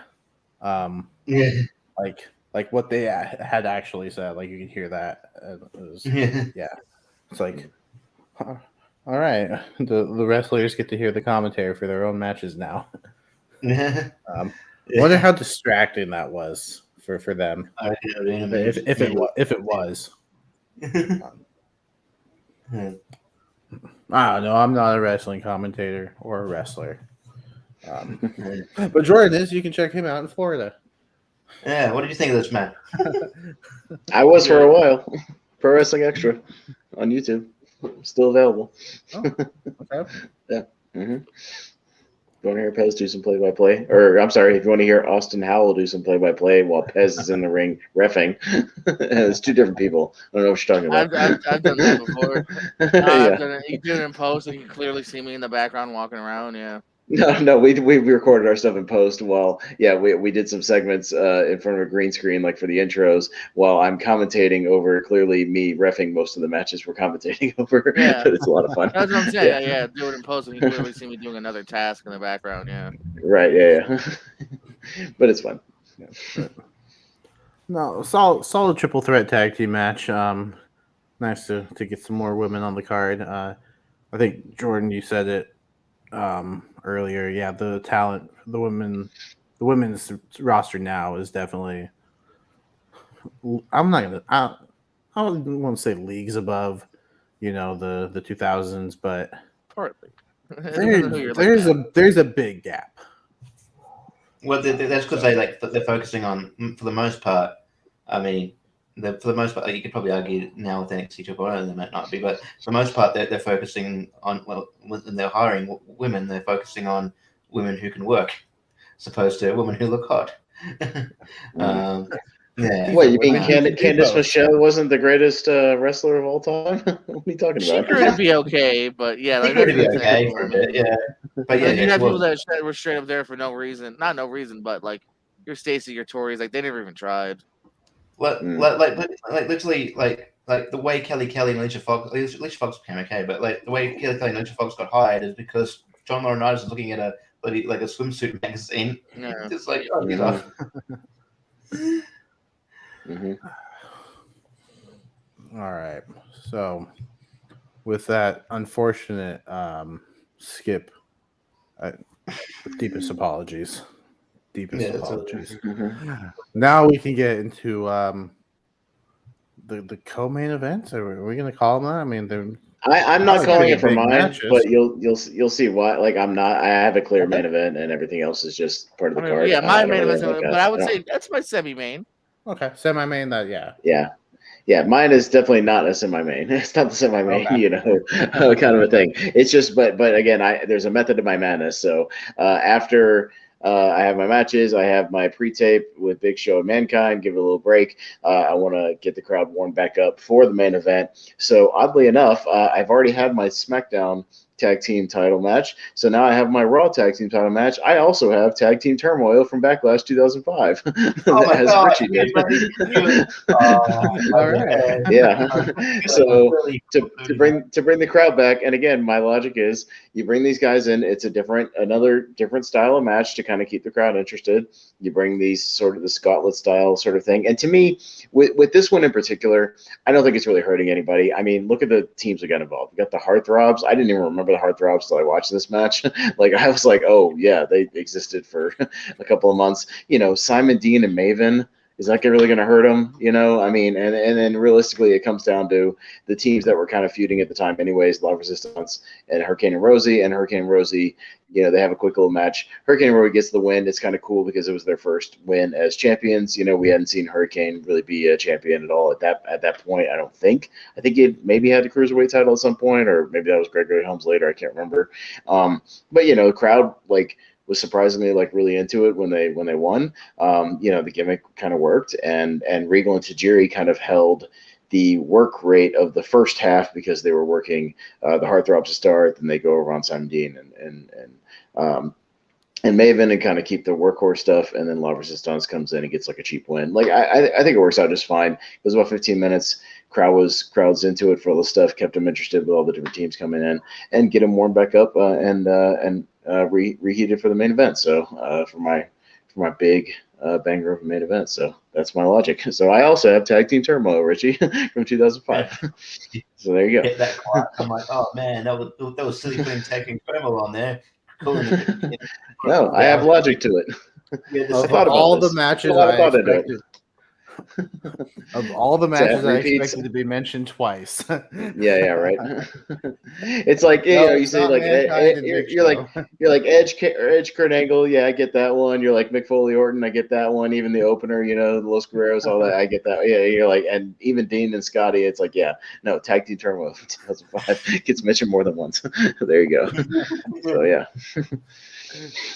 All right, I'm gonna have to go back and watch that now. I mean, if you want to. I mean, it's fun, but it's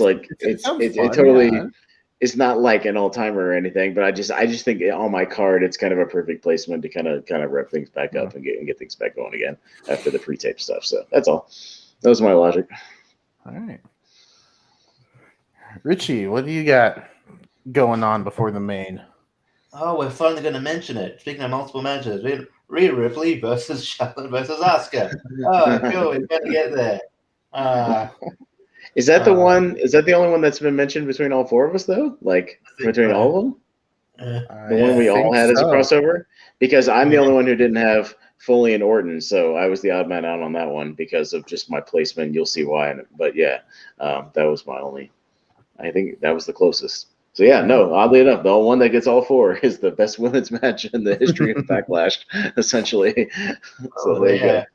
I mean, going back through this list, I think I could only find 2 or 3. It's an easy standout. Yeah, it was easy standout. I'm like, oh, I think some of the other ones were Victoria and Jazz, but it was really short and not great. And yeah, you had some other ones here and there, but yeah, nothing that stood out. Yeah. It was just they had potential, but they didn't have the time. Yeah, slim pickings. What are we looking at here? Rhino. They did it. They did it.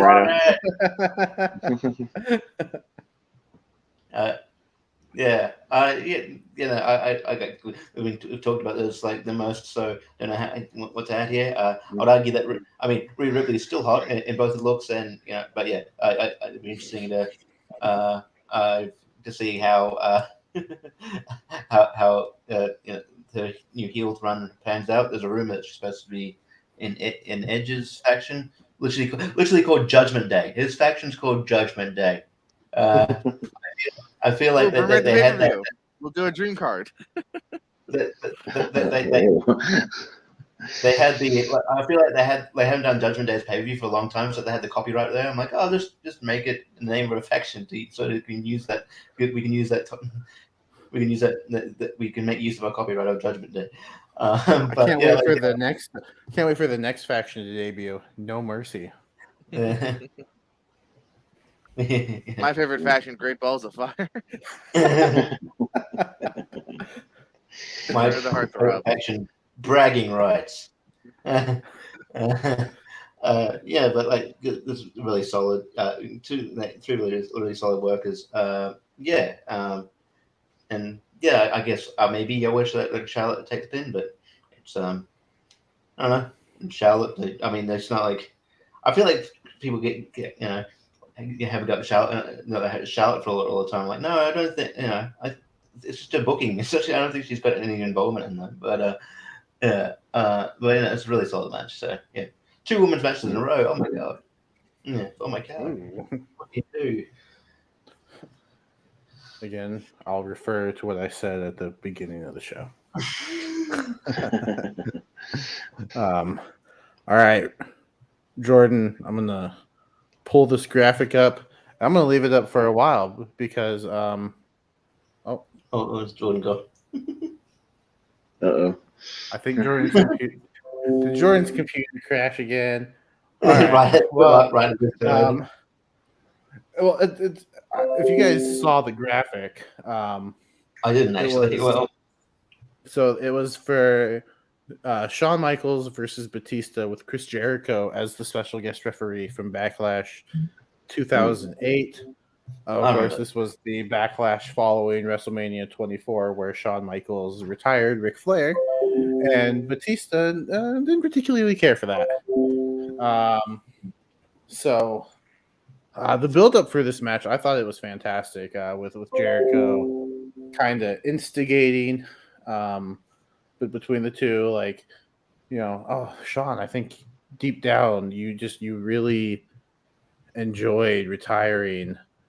Hello. you really enjoyed retiring Ric Flair, and then Batista, you just wish it was you, and it's kind of him in the middle instigating this between the two, and of course eating a sweet chin music and taking a Batista bomb for his efforts. It's a really solid match. Jordan, I'll let you talk about it first, even though it is both of our number 8s. You are technically before me. Interesting. So. Yeah. Put the graphic back up. It's not shared anymore. Oh, that's right, because my thing went down. So yeah, I gotta get a new battery. If I leave it unplugged even for a minute, it will just die. My bad. Pull it back up. All right, so hopefully I'm plugged in. Should be good for a little bit. 2008, Shawn Michaels versus Batista. Also, kind of sadly, I just realized my only Jericho appearance on here. My bad. I love me some Jericho on my Mount Rushmore, but not on my Backlash cards. This is another kind of similar. Just a good match. I thought it made sense to be kind of semi-main because it's a little bit of a slower pace than what my main's gonna be. But sometimes that was where Shawn worked not best because Shawn's just the freaking greatest, but Shawn was very strong in putting with the big man. Brought out the best in the Chris Masters, the best Vader match you'll find in the WWF, sadly. And so this is another example of knows how to work really well with the bigger man, like a Batista here. You get the feud going on, along with Jericho going on and whatnot. So, got to have Shawn. Of course, you're not going to find a dream card without Shawn on it for me. So, it made sense to me. And I liked Chris as a referee. He didn't really get involved too much. Like, there was that moment where he kind of pulled Shawn off. But other than that, I think like he was a referee for this match. Yeah, it lets it be a match, which is good. It doesn't become just heel ref, haha, can't get the pin kind of thing. Yeah. So it is interesting to note that like this is your second match on your card with a special guest referee. So because it's the dream card, so you gotta pull. It's like Mania. You gotta pull out Slater. That just happened by happenstance. Fair enough. Yeah, but I looked at it and I was like, do I really want another match with a special guest referee? Yeah, I do. Yeah, and this is also what led to Jericho's heel turn, right? Because like when something happened at the finish, which led to kind of maybe Shawn Michaels cheated, or not kind of cheated, but there was something that led to that awesome heel turn where he threw he threw Shawn Michaels into the screen on Raw, and I'm pretty sure this was the catalyst for that. And like when Jericho and Shawn Michaels had that just amazing feud. So yeah, no, this is a good solid choice, and I don't know. I think Batista doesn't get credit sometimes. I think he's still a big guy, and I think he's a good, just a good human being. So yeah. I prefer Blue Tista, but Yeah. when he came out, Evolution, they were all wearing black, and then Batista comes out in these blue trunks. It's great. Yeah. I think don't give a fuck. Batista is the best Batista sometimes. Do what I want. Yeah, I think the forgot his promo Batista is pretty good too. I think when he signs with AEW is going to be the best Batista. Sure. As Leviathan. Deacon Batista. The creature of the deep. All right. Well, that was also my prototype live at Double or Nothing 7. But yeah, like I said, that was also my number 8. So I think we will move on, and we will talk about our main events now. Main event. It is now time for the main event. Sound like someone from like Southpaw Wrestling. Yeah. All right, Pez, let's see what we got in the main event here for you. Yeah. Let me tell you what I got in the main event now.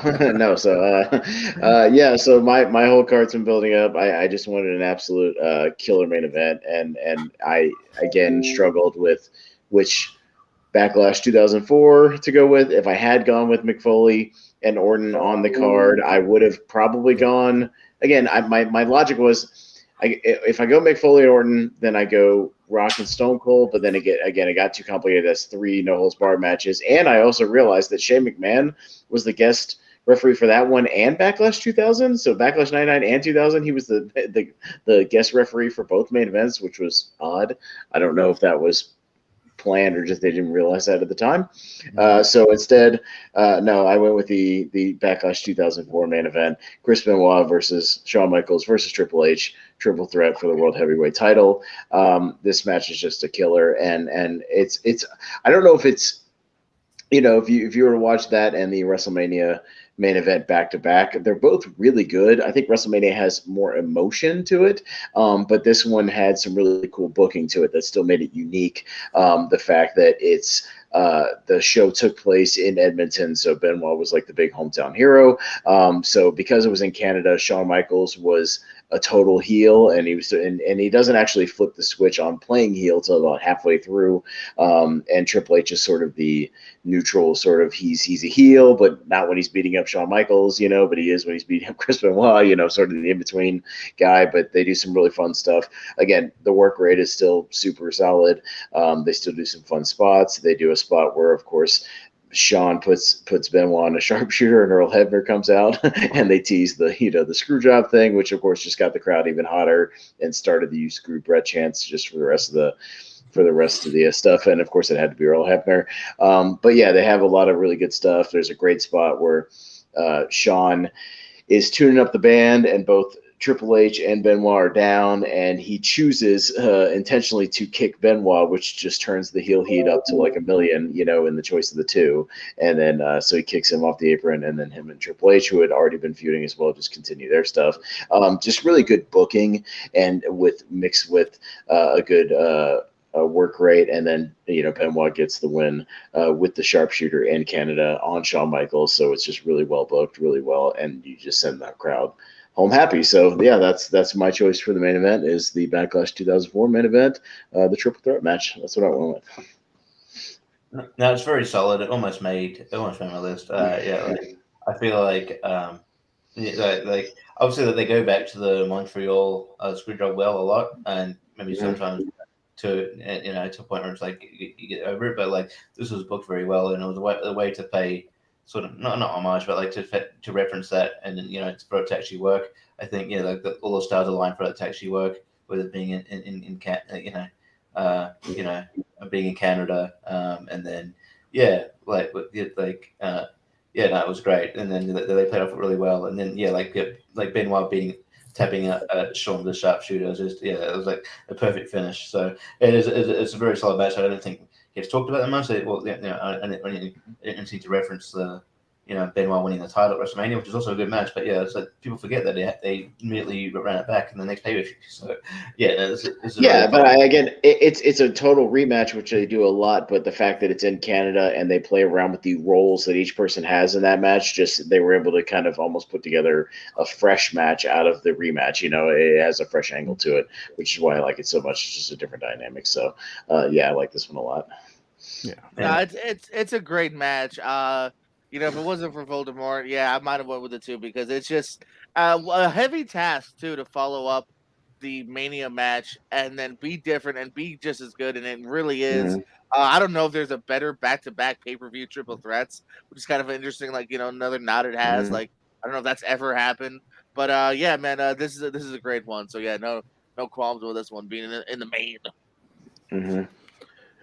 Yeah, if cutting Steamboat was the toughest omission, this was the second toughest. And I went back and forth so much. Like, is this my main event, or is Orton Foley on the card? And man, like I'm sure if we did this again, maybe the decision is reversed. So find out next year. Solid choice. Marks.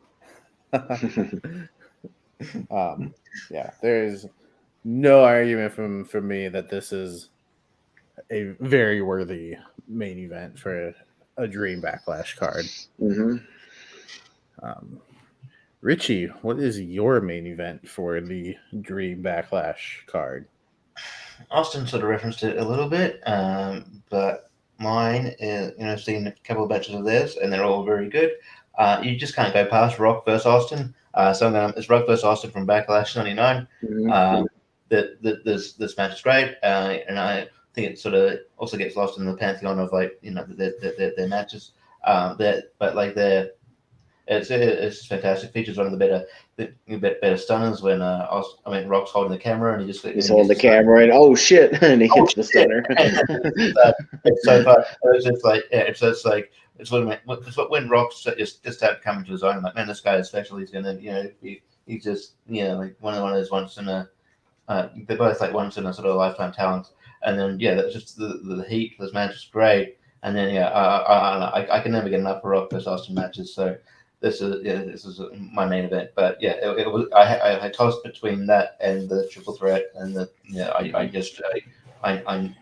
needed the Mick Foley match on the card. So I went with this one. But this is very solid. Yeah, it was that point where I was just to add to it when they hit the Rock's music to come out first for the match, because I rewatched it just because I was still contemplating. Like he gets a pretty big pop like when his music hits. Like the crowd is mostly like into him. He's in that definite like cool heel phase. It's just Stone Cold is just more over as a pure face. He's just more over as the guy. But like the crowd is not really against Rock. They're just more pro Stone Cold. They're still into everything he does. So it's a pretty cool to watch. Yeah, this is a great one too. This one definitely came to my mind as well. I think maybe the only reason I didn't was because I had Austin and Rock on my Dream Mania in my mid card, so I was like, let's do something different. But absolutely. Again, kind of like we were saying before with Austin and Taker, but maybe even more so. Like these are the two like top guys of that time. Like Pat said, like Rock really starting to come into his own, and it's a great match. Yeah, I mean, how can you go wrong with Rock and Austin? Arguably two of the four, if you on WWE's Mount Rushmore. I mean, if you just go by sheer popularity, it has to be. Yeah. Sheer popularity, it'd have to be like something like it'd be Rock, Austin, Hogan. I don't know. You'd put the fourth spot, maybe Ric Flair. Honestly, if you go by John Cena. You have to, yeah. Like for the modern era, popularity for the modern, he wouldn't be on my personal, but like if I'm unbiased, like the most popular guy since like 2006 or whatever, it's Cena. It's got to be Cena. The guy who sold the most merch, who's put the most fans. Yeah, it's Cena. Like John Cena, and maybe like if there was a fifth one on Mount Rushmore, maybe Punk. But I don't know what I have to think about. No, I'd probably say Taker. If you go by WWE, it's gotta be Taker. Okay. But anyway, that's another topic for another time. Tune in next week where we talk about the 5 Mount Rushmore. And I ain't talking Kevin Steen and the Bucks. Thank you, PWG fans, for getting that. All right, Jordan. Let's move on to your main event, which, spoiler alert, is also my main event. Wait, did we end into our last 2 matches were the same? Our last 2 matches were the same. Great co-host think alike. I went with world title match. I guess in this case the world heavyweight titles. In 2009, Last Man Standing, John Cena Edge. So yeah, obviously one of the first things to look at is what's gonna be my main event. I didn't want to do Austin Rock again. I didn't want to do the Benoit match. So I thought, but this one still did stand out to me. There's a triple threat with Triple H from another year, and again, I feel like I didn't have Triple H on my WrestleMania card either. I do like Triple H, but I like more of a good one-on-one main event here. You had the fun kind of build up, you know what I mean? It just screwed over Cena in the past, to get his first title, and we're meeting now in a good last man standing match. Nice epic way to end the event. That's why I didn't have the hardcore title, because I already had Foley and Orton earlier, and now we're going to end in another big epic way here. You can have fun. You brawl around the arena. You can have the big light spot if you want. And I love these two here, man. Say what you will about Cena. Like we said, he's on the Mount Rushmore, and even match quality, like he can put in some great bangers, and I absolutely love it. Love me some Edge, rated R superstar. Absolutely. So yeah, this stood out as a good main event for me. Yeah, I'm in full agreement. They call him Big Match John for a reason. I think when he's put in that big match spot, he delivers. Especially with the right opponent. And I think Edge is absolutely the right opponent for John Cena. I don't think they've ever put on a bad match together. I think every time they're in the ring, it's solid.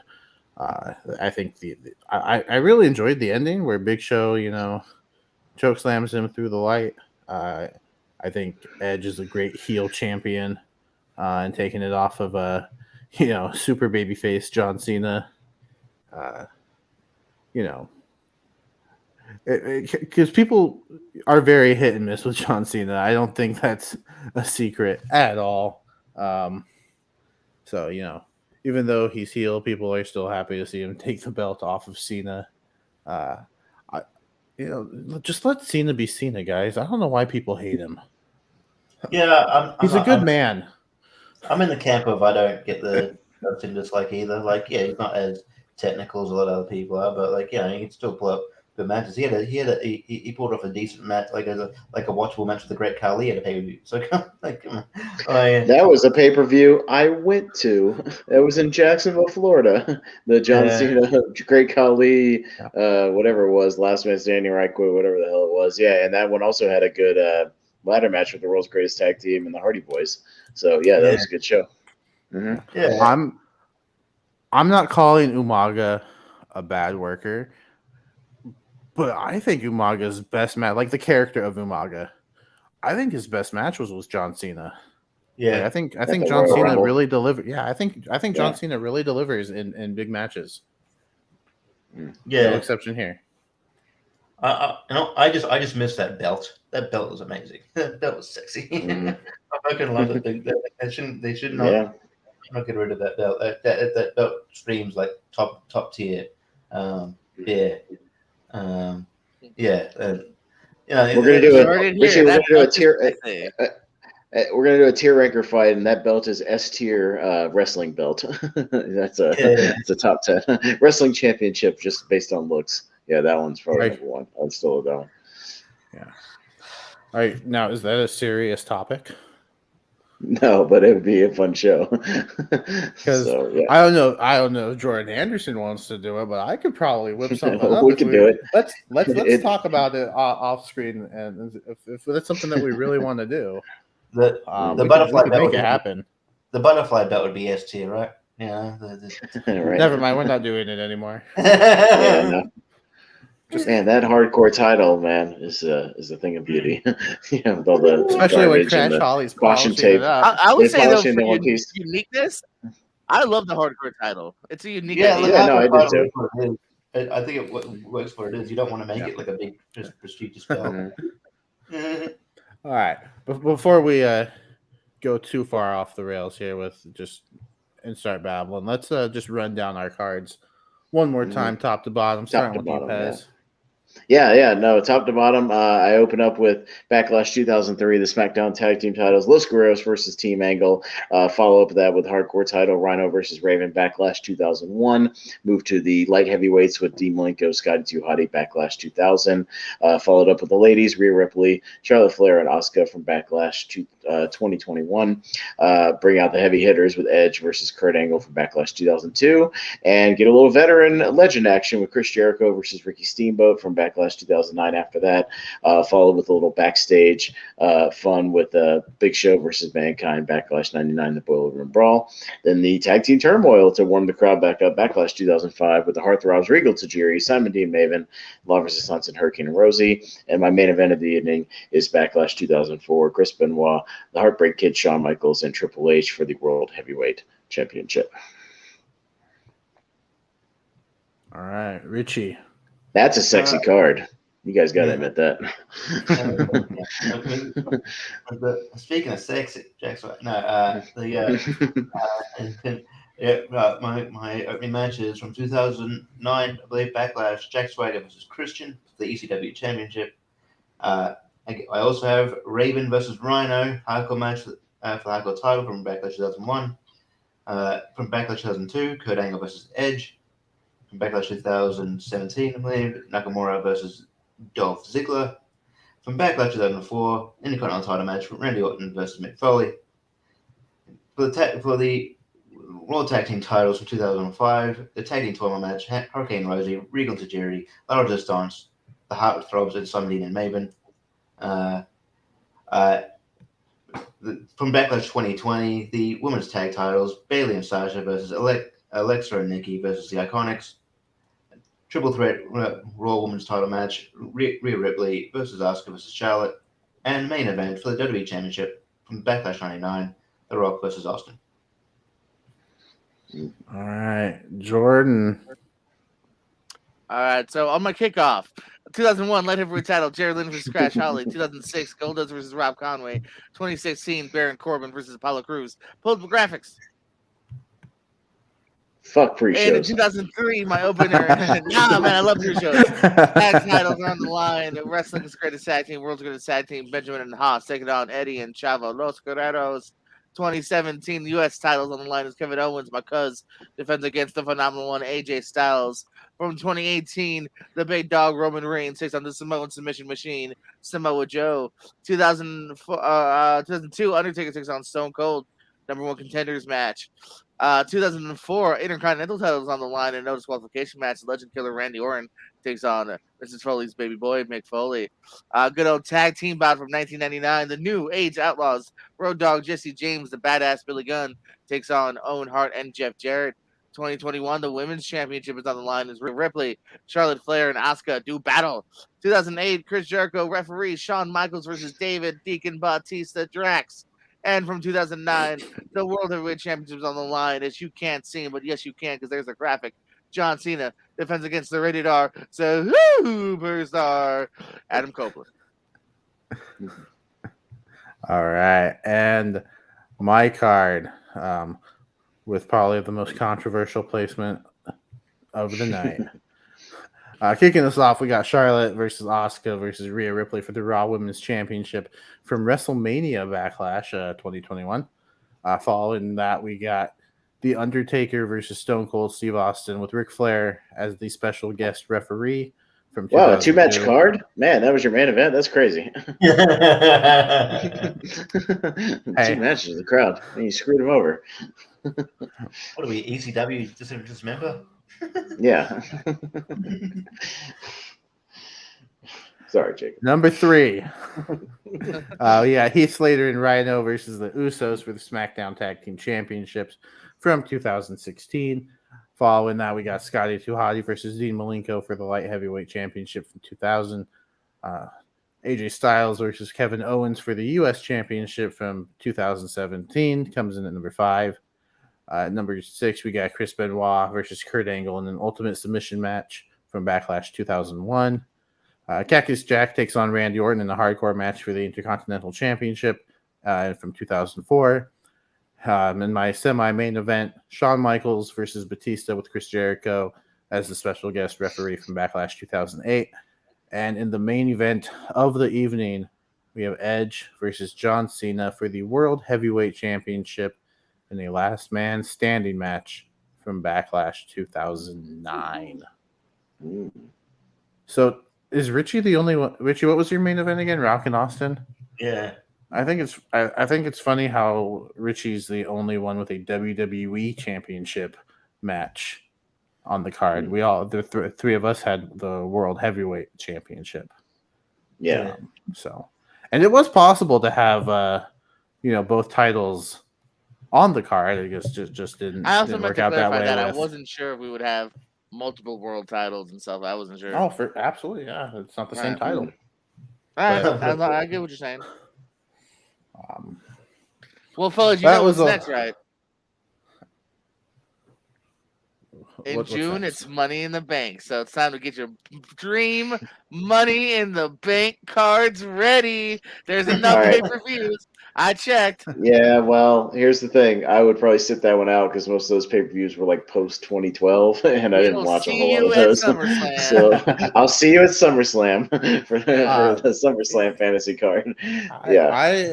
I had an idea for Money in the Bank that didn't include something like this, but we can talk about it off air. You would definitely limit it if you only could include one men's and one women's Money in the Bank ladder match. That would be something. Off air. We'll clarify off air. Yeah, that's something we can talk about off air. We're over the 2-hour mark. I think it's time to end this. Hello. It's mine. It might be a booking. Answer it. I don't give it my home number. I should tell you after, so I'm not going to answer. That's Stone Cold and Undertaker calling you, Richie, to be on your card instead of Jacob's card at number 2. They want to be on your card or our cards at different locations. That would be second. That's Stone Cold Steve Austin quitting WWE again, so because you came second. Hey! At least we built it up and didn't give it away on free TV. Yeah. Yes. Plus, it gave him more time to clean up and go out drinking. He was fine with it. Oh hell yeah! Then he soaks the ring with beer in the second match, and then it smells like beer the rest of the show. See, actually, at least it's something like Richie's. It's in the main event, so you splash the ring with beer, in the main event, and just change the canvas out. Well, actually, they don't even show him actually drinking the beer this time.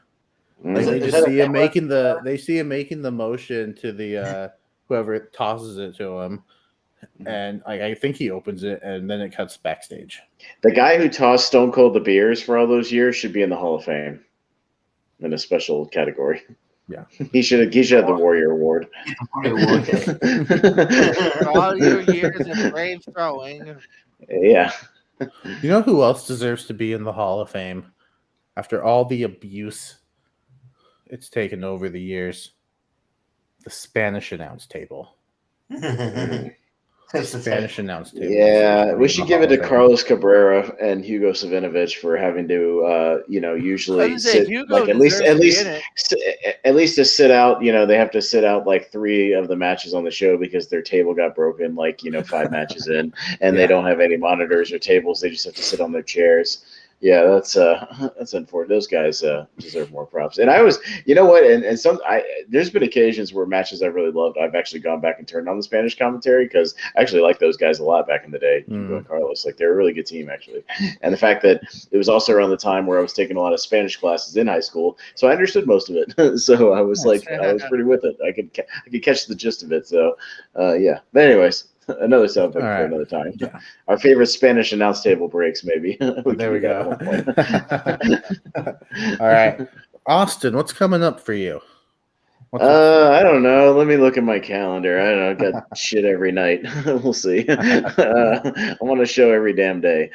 Tomorrow night, We'll be doing tier ranker fights. I'll be a little late on it, but we'll be doing our first of our. We'll be kicking off our action movie series. So we've been doing tier rankers of horror movies. We did tier rankers of comedies and sports movies, all that stuff. We're going to be starting action, and some of these decades. This most recent one, we had to split into 2 parts at last minute because the 2010s is very stacked with action movies. So we're cutting it in half last minute. So we're actually going to do 2016 to the present day as our first episode. So we'll have more top 10s in our championship than we've ever had. We'll probably have 7 or 8 top 10s. But some of these decades are so stacked. 80s will be the same way. 90s will be the same way as far as action goes. We might have to split them. So that's what we're going to do. And we'll start kicking it off tomorrow. And then Saturday night, me and you, right? Yeah. Yeah, I'll let you plug that in a minute. So, yeah, there you go. Mm-hmm. Richie, what's coming up for you? I'm also going to be on Tier Ranker tomorrow. Of course you are. Because I'm always there. Next week, I believe next Wednesday, I'll be on Henry Confidential's channel in a triple threat with Steve Mesa and Will Cohen. Should be fun. And I'm always on JPO's channel doing the trivias, so you probably catch me there. And and then here next week or whenever we do this. Well, and I'll also be on Henry Confidential channel on Wednesday, I believe, before you guys go live. Me and him are going to let's rank stuff with the and our topic that week will be the View Askewniverse of Kevin Smith movies. So the seven View Askewniverse films. So there we go. Now we were going to do Kevin Smith a while back, but Red State is unusually unavailable. Like you can't find it on streaming. The DVDs go for like $35 or out of print, like on eBay. I saw it in the theater, but it's been forever. But whatever it is, Red State's like under. So until Red State becomes available, we can't do the entire filmography. But we'll do the all the View Askewniverse adjacent movies. We debated on including Zack and Miri because Justin Long shows up as his character in Reboot, but ultimately decided not to. But all the other ones, everything, all the first 5 plus Clerks 2 and Jay and Bob Reboot. So there you go. All right. JPO. Yes. You go. JPO, you go, baby. Unfortunately, I was supposed to be on Tournament Fights tomorrow. I will no longer make it. I will be at the Legends Luncheon, a really fun event that's held every couple months, honoring some of the legends in Florida. A bunch of different names always pop up there, so you never know who's going to be there. I know a couple people we are honoring as longtime Florida wrestlers, Mike and Todd Shane, aka the Gemini. You might know them from the WWE. And then later on that night, I'll be over at WWN World Wrestling Network Proving Ground, which you'll catch on YouTube. I forget when they release it. It's a post, so they'll release probably within the next week or so. And then of course always on here, the lovely Marks, the lovely lonely Marks on Thursdays. The Pierce Code channel, we have a show about shows, movie trivia. I'm going to see the new Nick Cage film on Saturday, and then we're going to count down our top 10 Nicolas Cage movies of all time sometime next week. Movie trivia on that same channel, Pierce Wrestling channel, wrestling trivia, wrestling podcast. Vinny Ramaguchi is coming up this week. In the next month or so, we'll have Austin on there. We'll have Corey Chavis. A lot of really fun guests we got coming up on that one as well, talking their journeys in the world of professional wrestling. And then May 27th and 28th, 2 big shows. May 27th, Real Pro Wrestling, Fort Myers, Florida. We got a dog collar. We got Coney Diener from Impact Wrestling, current tag team champion. And then May 28th, Fighting for a Cure. All the money is going towards the American Cancer Society. We've raised over $20,000 from the past events, so we're always looking to add more to that bucket for this one. Meet legends Haku, aka Ming, Jimmy Hart, the Mouth of the South, and me. What 3 bigger legends could you want? I've been in the ring with Ming. I took a throat thrust from him and it took a bump out of the ring. I'm sure if I say something rude, he'll chop me in the throat. So yeah, right. He did me. Did you just mention yourself in the same vein as Haku and Jimmy Hart? I did. They're saying that no lack of confidence. So I might actually end up competing on that show in the Battle Royal. We will find out. I'm trying to get Haku in that Battle Royal so I can say I technically wrestled Haku. That's my plan. Yeah, and of course, I am always here as well every Thursday. The Lonely Marks, um, just talking wrestling. Uh, Austin and I will be live Saturday, a little later than normal, I believe. Mhm. Hope I'm not going to say the time yet because I have a previous engagement beforehand, but whenever that's done, we'll be But going after live. that engagement, we'll go live. So hit the bell, and you'll know when we go live. Yeah. Yes, and our topic this week for a podcast about movies is movies that we think deserve a sequel. So That we've never been got talking, one. and Or that still never haven't got got one. one. Yeah, yeah. Mhm. This is Dread. the end. So I was gonna go for movie 44, but Oh we'll God. see. Well, I'm not We'll tuning see. in I to can this talk about podcast. that one. And yeah, so we'll be doing that on Saturday, and then next Tuesday, we will be doing another tournament fights. We will be doing my top 128. So we're doing. It's I am gonna on be a that. 3-part. Yeah, Mhm. because you're always there. I'll be there. I think the four of us will be there. Then it'll I'll be Malcolm. there. Yeah, the four of us will be there. It'll be Malcolm and then I can't Jordan wait to vote Anderson, out of course. Sweeney Todd round 1. Ha! Jokes Yeah, on me you too. because it's the one. Jokes on you because it's the 128, and I did the bracket myself this time. I was on the next Sweeney Todd is not on part 1. Oh, I'll damn. just put that in there. So you're gonna have to wait till part 2 to vote it out. Mm. Um, Do you and have I- any Lord of the Rings on there? Uh, well, I'm not going to reveal the whole list, but yes, I do. People are obsessed with Lord of the Rings in this goddamn community. Enough already. Jesus. I voted recently on Malcolm's channel, the best trilogy of all British time. trilogy. Jesus. Yeah. Fucking hell. But this is not Anyways. a podcast about movies, so we will not keep. But yeah, no, we'll be doing that. So it'll be a 3-part series with the Sweet 16 from each episode going into a championship bracket of 32. So that's going to be a lot of fun, especially since I was the one that put the brackets together this time. So it's going to be a surprise for everyone, except for me. But I think it's better that way because I know what my favorite movies are. It's not going to be a big surprise to me. So you better not go each round go, oh no, this one. Oh, this is tough. It will be the only episode of Tournament Fights where I never say I haven't seen this I haven't movie. seen the movie. Yeah. So I would hope so. it happens almost every episode of Tournament Fights that has to do with movies. Well, so with that, I think it's time to wrap it up.